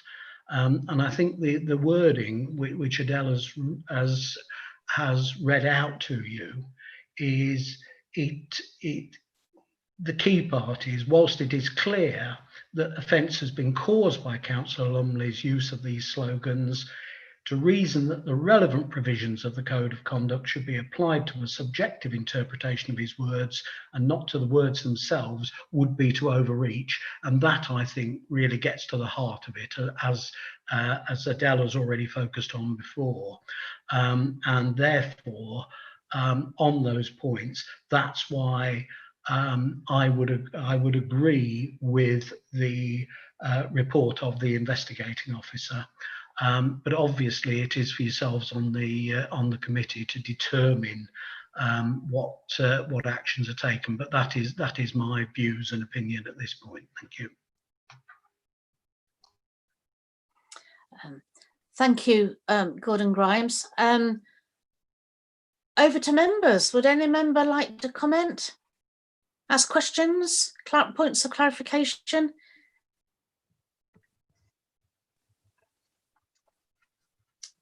No?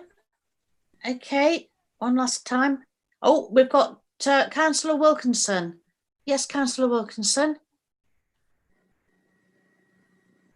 Thank you, Chair. Although I note the investigator's report, I cannot accept its findings that the term used by Councillor Lumley was not used in a racist context. The report seems to completely disregard the context and present global political events which led to the comments made by Councillor Lumley. Whatever your opinions of the Black Lives Matter movement in its current form, you cannot disregard the intent for which it was set up in response to the murder of Trayvon Martin in 2012, an event which at the time received global media attention.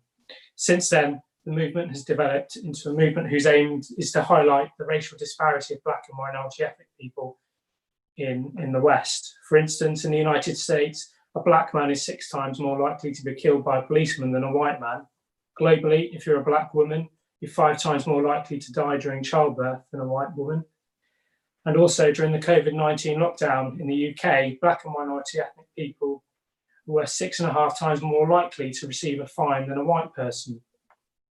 The movement could well be argued to be the modern equivalent of the civil rights movement of the 1950s and 60s. The term used by Councillor Lumley is not a new one. White Lives Matter is a phase that has been in existence since 2015 as a direct response to the Black Lives Matter movement by organisations in the United States, such as the Aryan Resistance Society and the Ku Klux Klan. The phrase that was used by Councillor Lumley was the main chant of far-right protesters in the 2017 Unite the Right rally in Charlottesville in the United States. Again, this received global media attention. Given that Councillor Lumley is someone who has a keen interest in politics and current affairs, I do not accept that Councillor Lumley didn't understand the meaning of the phrase and was using it as a way to balance the debate, particularly given that the Black Lives Matter is a movement to highlight racial disparity. Why is it that a Burnley fan who organised the White Lives Matter Burnley banner to be flown over the Etihad Stadium has been sacked from his job and banned from football, yet someone who is elected to public office and who the investigator accepts was acting in an official capacity doesn't even get a slap on the wrist by this report? Our organisation is diverse, with staff and members all coming from different walks of life, ethnic backgrounds, ages and sexuality. After all, the council's motto is unity with diversity. What kind of message does this report send to those members of staff who have prided themselves on working for and being elected to this local authority? It is our responsibility to call out racism when we see it. If you don't, then you're just as bad as the person who purports the racism. Given that the investigator stated they believed Councillor Lumley gives the impression of acting in an official capacity, and Section 5 of the Council's Code of Conduct states that you must not conduct yourself in a manner which could reasonably be regarded as bringing your office or authority into disrepute, I would argue that his statement and the following statements made by the press, because it wasn't just this It wasn't just what he put on Twitter. He then went to the Melton Times and expanded on his views on White Lives Matter and Black Lives Matter. That Councillor Lumley's potentially brought his office into disrepute. I'm not sure how other members feel tonight, but I am minded to move a motion that convenes a standard subcommittee hearing to determine whether or not Councillor Lumley has broken the code of conduct. I fully accept that this will put the council in a very strange position given the court report's determination, but this committee does have the right not to accept this judgment of the investigator. Thank you, Chair. Thank you. Would anybody like to speak? Do we have a seconder for that proposal? Well, in that case, I'll just say a few words myself. This matter has raised a lot of interest out there in the public. We've had some media coverage. I've got a councillor who feels very strongly about it, and I'm concerned about the public perception too. Not only what's transpired, but how we deal with it, how we approach it. And I think it would be I think it's really important that each one of us here tonight as part of the audit committee has a say, a vote, a kind of some input here. Otherwise it feels like it's just going over our heads a little. And I do appreciate Gordon Grimes' comments and also Councillor Wilkinson's.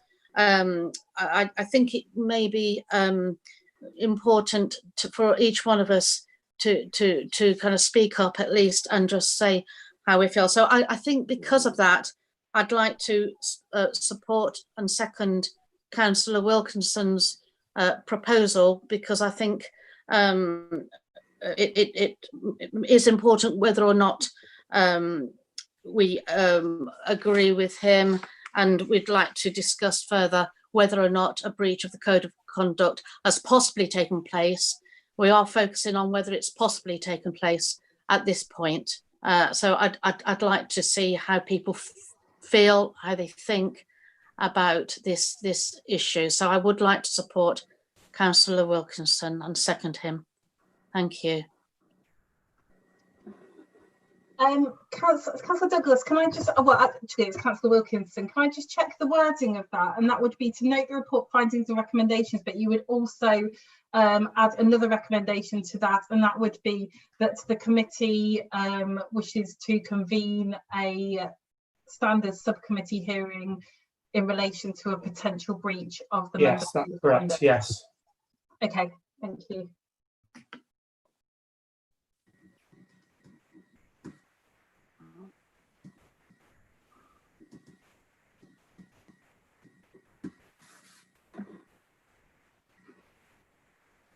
Okay. Councillor Douglas, there are no other members with their hands raised, but you have the motion, the wording of the motion, and Councillor Wilkinson proposed and you seconded. Okay, so shall I now go through to the vote whether people would like to, the councillors would like to support for or against that motion or abstain? Councillor Baines is not with us. I don't think he's still with us. Councillor Prue Chandler. Abstain. Abstain. Thank you. Councillor Child.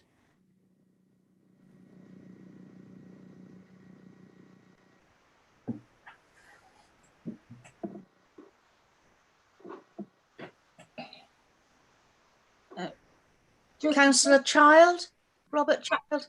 Councillor Douglas, if I could just clarify, just so members are sure what they're voting for, this is an amendment to the motion. So this would be an amendment to the motion that's within the paper. So we will vote on the amendment. If the amendment passes, then we would then move on to that would become the substantive motion, and we would vote again. If it falls, then we would take that substantive motion. Just to clarify that for you.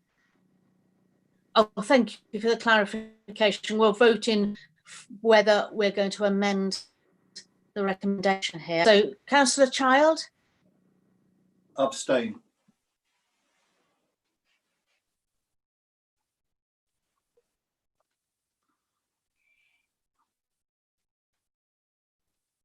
That was abstain, Councillor Douglas. I don't know if you caught the Councillor Child's vote. My internet connection is breaking down. Councillor Child, has he voted? Yes, Councillor Douglas. Councillor Child voted to. He indicated to abstain. Okay, to abstain. That's fine. Thank you. Sorry, my internet connection is really quite poor. Councillor Chris Fisher. Abstain. Abstaining.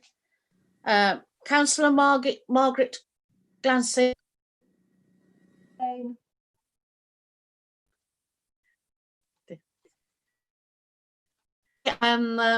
Fortunately, my internet is completely dead. Sorry, could that be repeated? Abstain. Oh, sorry. Thank you, Councillor Glancy. Councillor Hewson. Abstain, please. Abstain. Councillor Pritchett. Abstain. Abstain. Councillor Smedley. I support Councillor Wilkinson's amendment. Thank you, Councillor Smedley. Councillor Wilkinson. For, obviously. Yes. And Councillor Douglas, myself, for. Thank you. Apologies, I didn't get Councillor Hewson's vote, Councillor Dougson. Yes, the internet's a bit tricky tonight. Councillor Hewson. Abstain. Thank you.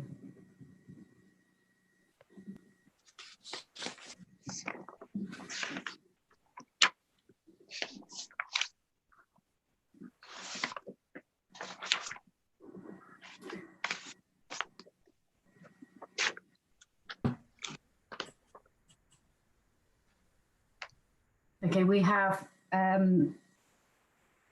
6 abstentions and 3 votes in favour of the amendment. So that has been lost. So then we go to.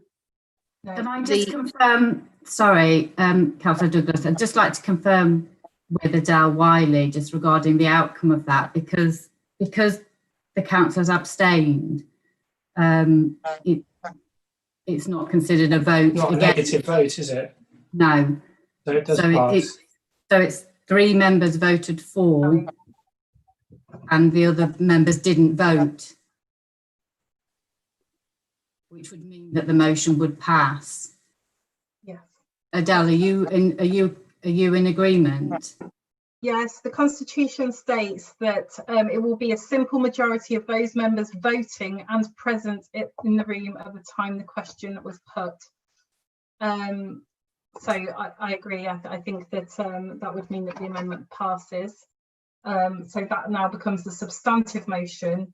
So members will now need to vote on the amendment, which is, so let me read out the recommendations for you now. The committee notes the report findings and recommendations of the independent investigator, and that there's also another recommendation, which is that I forgot what I said the first time, but that members convene a standards subcommittee with regard to a potential breach of the members' code of conduct. Oh, so can I just clarify then? That was carried. It was carried. That we because there were so many abstentions. I see. That's really interesting, actually. And so we go on now to vote whether we note the report, but also go on to set up a subcommittee. And the purpose of the subcommittee, I'm just speaking to clarify, would be to ascertain whether there has been a breach of the code of conduct. Yes. At this stage, we still don't know at all. We're looking at it in more detail. So Councillor Douglas, yes, just to clarify the situation, as Councillor Wilkinson said, it will be a very perverse situation in terms of a standard subcommittee, because what will happen is that the investigating officer will present his report and will state that he does not believe there to be a potential breach of code of conduct. The subject member will also state that there is no potential breach of code of conduct. And as it's a quasi-judicial process, it will be much like a court of law where there is no prosecutor. So it will be a slightly perverse situation, but members are able to do it. So that would be what you'd be voting for, is to convene the standards subcommittee and determine if there is a potential breach of the code of conduct. Okay, thank you. So basically we're looking at it in more detail. We're drilling down a little bit more, getting a bit more information, advice and guidance, and to weed out the concerns. Okay. To be clear, Councillor Douglas, you have the information in front of you, so there wouldn't be any more information than that. So they would present the case. What you are voting for now is that you do think that there is a potential breach of code of conduct, whereas what the investigators report said, there was no potential breach of code of conduct. So you need to be very clear that you are now saying that there is a potential breach of code of conduct, and that's why you want it to be referred to the standards subcommittee. So if they vote for, then we go on to form a subcommittee and take the matter further. Okay. Yeah, if you're voting for, you are voting to say that there is a potential breach of code of conduct and you would like the matter referred to the standards subcommittee. If you vote against, you are agreeing with the, well, you will be saying that you don't think there is a potential breach of the code of conduct, and that would be the end of that matter. Okay, thank you. I think it was really important to clarify that, because it's complex. Okay, so I'm going to go to the vote. I'm going to move to the vote, and I'm going to read out names, and you can say for the subcommittee, against, or abstain. Okay, so Councillor Tej Baines isn't with us, so we shall go to Councillor Prue Chandler. Against. Councillor Child. Against. Councillor Fisher. Against. Councillor Margaret Glancy. I didn't hear that. Against. Thank you, Councillor Glancy. Councillor Hewson. Abstain. Abstain. Councillor Pritchett. Against. Councillor Smedley. For. Councillor Wilkinson. For. And Councillor Jean Douglas, myself, for. Thank you. Okay, Chairman. We have 5 members voting against, 3 members in favour and 1 abstention. So that falls on that basis. Okay, so yes, thank you. So can we now go to the original recommendation 2.1? Do we have to vote on that? Superseded that, Jeannie, so we'll move on to the next item. So we can just move on. Next item of business, just to clarify, I do have delegated authority to close complaints, and note this, I will take the committee's view in doing that. So I will take the view of tonight and I will use my delegated authority. Thank you, members. Yes, thank you, Adele. And thank you, everybody, for that. Appreciate your time there. Okay, so moving on to what? Oh, well, the next item, item 11, the annual fraud log, 2019. And the counter fraud, and the counter fraud update. Okay, what we have to do is to decide whether or not we want to remain in public session, whether or not we think that the information is going to be too sensitive for the public to experience. So shall we I'm just trying to find it's to do with the appendix, and yes, So shall we take the Councillor vote? Douglas, perhaps I could help. Yes, please. Yes. No. Councillor Douglas, so I think that what we discussed was we always want to try and keep reports in the public domain as much as possible. The appendix does have exempt data on it. So if members were content talking about the report but not mentioning the detail within the exempt appendix, then that would mean that we could remain in open session for members of the public. Do we need to take a vote on that? No. No. So, no, if members are content, and we can take the consent of the room. Okay, so if anybody else have any concerns, would they like to stand now? If you think, so that you can comment whether or not you think that this should be taken more privately, just amongst ourselves, to exclude the members of the public. No hands are up as yet. I think we'll be okay. Okay, right. I think we're all right. So we shall just move on to item 11 and remain in full public view. The annual fraud log 2019-20 and counter fraud update, and have Rachel Ashley Corn, Head of Internal Audit, to provide a brief introduction to this report. Thank you, Rachel. Okay, thank you, Chair. So I'll just take you briefly through an introduction to this report. So at the end of each financial year, this would usually have been nearer to year end, I bring to this committee a log of any frauds that have been reported to me during the last 12 months. The committee should note that this does exclude anything in relation to benefits that's subject to its own fraud reporting mechanisms.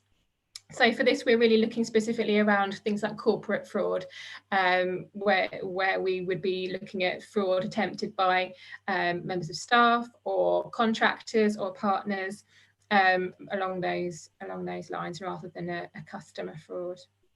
So there's only one fraud that has been reported to me during the year, so that's recognised within the exempt appendix. I don't intend to go into detail around that. As we've mentioned, to do so, we would need to go into private session. The other appendix provides the committee with an update on proactive fraud work that we've been doing. So something that's not picked up necessarily within the audit progress reports is some of the proactive work that we do throughout the year, just to try and support the council's counter fraud policies and make sure we're maintaining awareness of staff and promoting the zero tolerance culture to fraud and corruption. So what I've provided with the committee with this evening is an update on the action plan. This is an action plan that we just update every time we review the fraud risk register. Every time that we meet, and we update this on a quarterly basis between myself and a Section 151 officer, and add any actions that are arising to the action plan. So this could be because of a change in processes that highlights potential fraud risks. It could be a trend that I've identified through other local authorities, or it could be something that we've just identified through our general review, as I say, of the risk register, any changes arising from that. So there are a few additional actions on the report this evening, which have been added since the last update. Just to refer to those. So of those actions, there are 3 in total. One of them has already been completed. In relation to the second, the Gibson Hospitality awareness, I'm currently working with Adele to try and schedule in a new awareness session. This is something that we did do on a regular basis. We're just trying to get back into a regular frequency of those.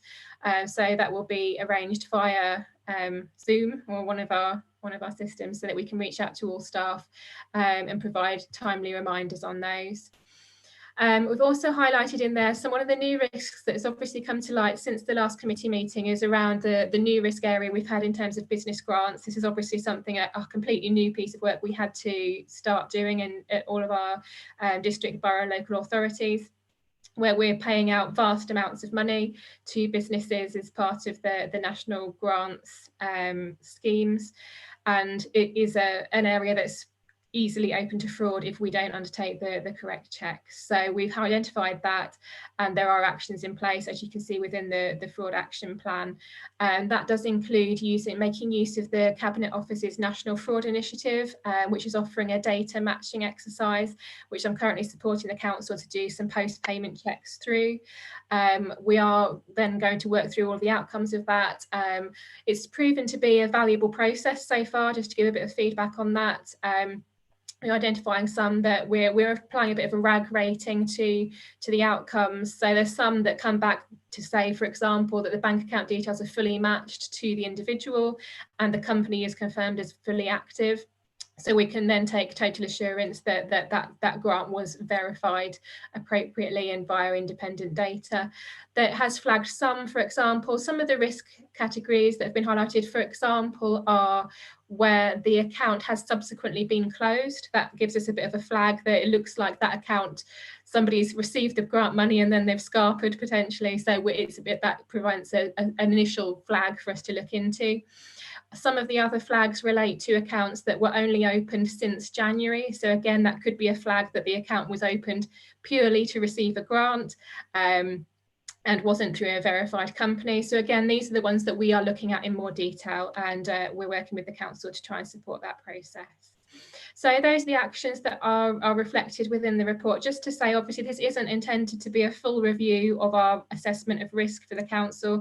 It's just actions arising from the risk from the fraud risk register and our regular ongoing review of that. So it's just for the committee's information as to ongoing actions and how we're trying to embed counter fraud controls. So I'm happy to take any questions, but that's a quick introduction to the report. Thank you, Rachel. Do I have any members wishing to ask questions? Councillor Pritchett, yes, please go ahead. Thank you, Chair. This one's for officers, no doubt. In respect of the Appendix A, the disciplinary investigation, was the conclusion publicised around the staff as a deterrent, and managers reminded of the importance of the controls around timesheets? Through you, Chair. This is something that I have raised with Section 151 officer. This is something that I always encourage, and it's in our fraud response plan that following any investigation we will do such promotion. I'm not aware of whether any promotion has taken place so far, and I don't know whether any of the officers are able to give further information on that. Second point is thank you very much for the NFI update. I know it very well. The second point, I bow to the senior manager here, but I'm not necessarily convinced that gifts and hospitality training is a good use of time. And I found it difficult to separate gifts and hospitality from the Bribery Act. In other words, I bunged it into Bribery Act training on that one. But I'm not going to fall out with the senior officer on that one. For the future, Chair, you've had some papers. The Fighting Fraud and Corruption Locally strategy issued by SIPFA for the 2020s, which includes a self-assessment checklist. This was issued in May 2020, and then we've had the MHC and LG review of the risks into fraud and corruption in local government procurement. Can we commit to a next meeting having the self-assessment completed? Our organiser, we may use Rachel as a valued resource, but can we make sure we update our compliance check, just like we've done? Adele presented the one on the local government standards paper, that we now assess ourselves against the latest guidance and checklist. That's what I'm asking, Chair. Oh, right. I don't know if Rachel wants to come back on that. Or... No, wait a minute, Chair. It is our responsibility as the Audit Committee to do this. Rachel is a valued resource. We are accountable, right?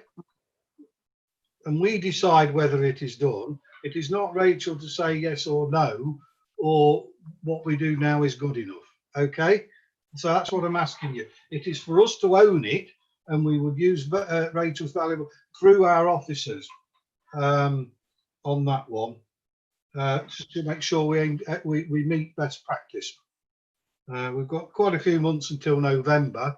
We're a relatively small authority, and it's not a lot of it may already be in the existing risk register to transfer over into the self-assessment.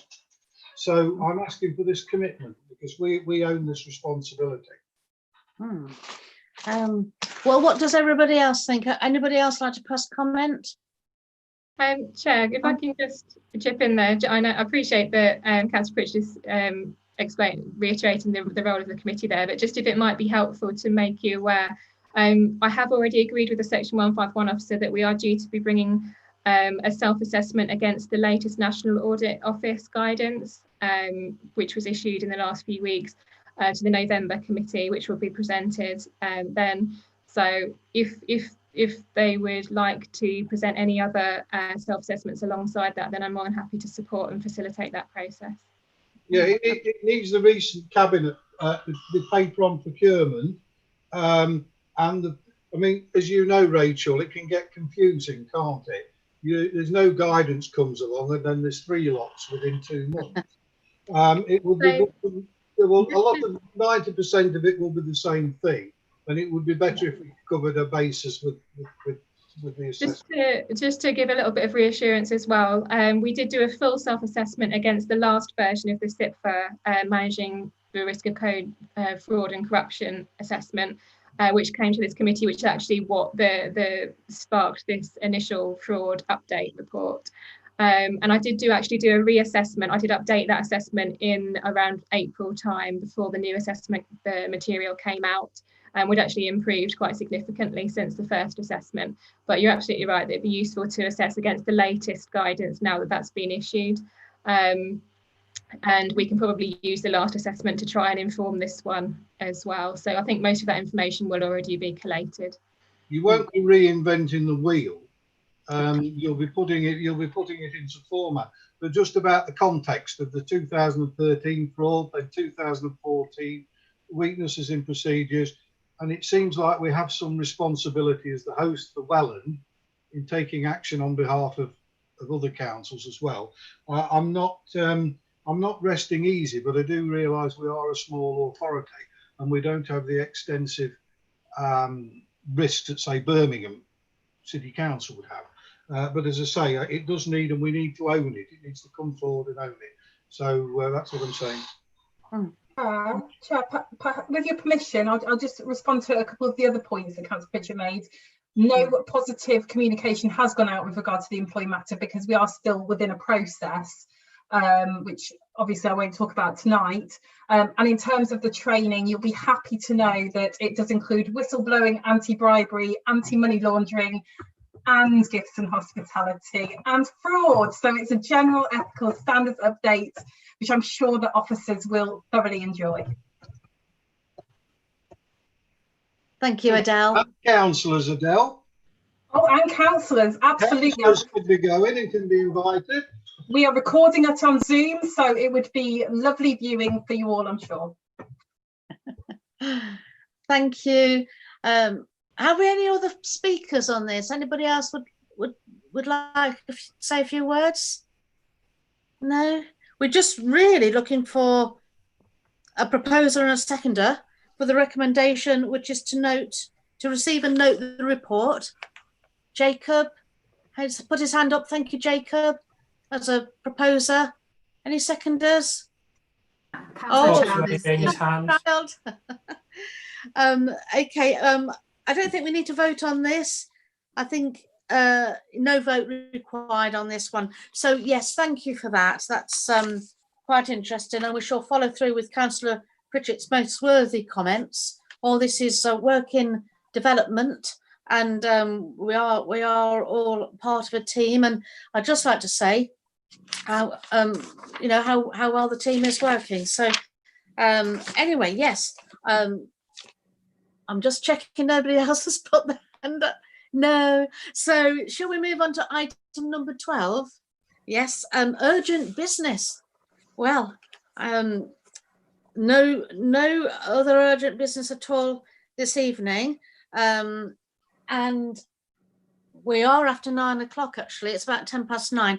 So I would like to thank all members for their attendance this evening. It was a very full, informative, quite a lot going on tonight on the agenda. So thank you for your attendance and for your voting and for your contributions and your questions and concerns. It was a good night, and thanks to the officers for all attendance, and to Gordon Grimes and Sully Gill. Everybody is coming along. We do appreciate the observers, Pat Cumbers as well, Councillor Cumbers. It's been fantastic evenings, but we are finishing. Is it 9:11?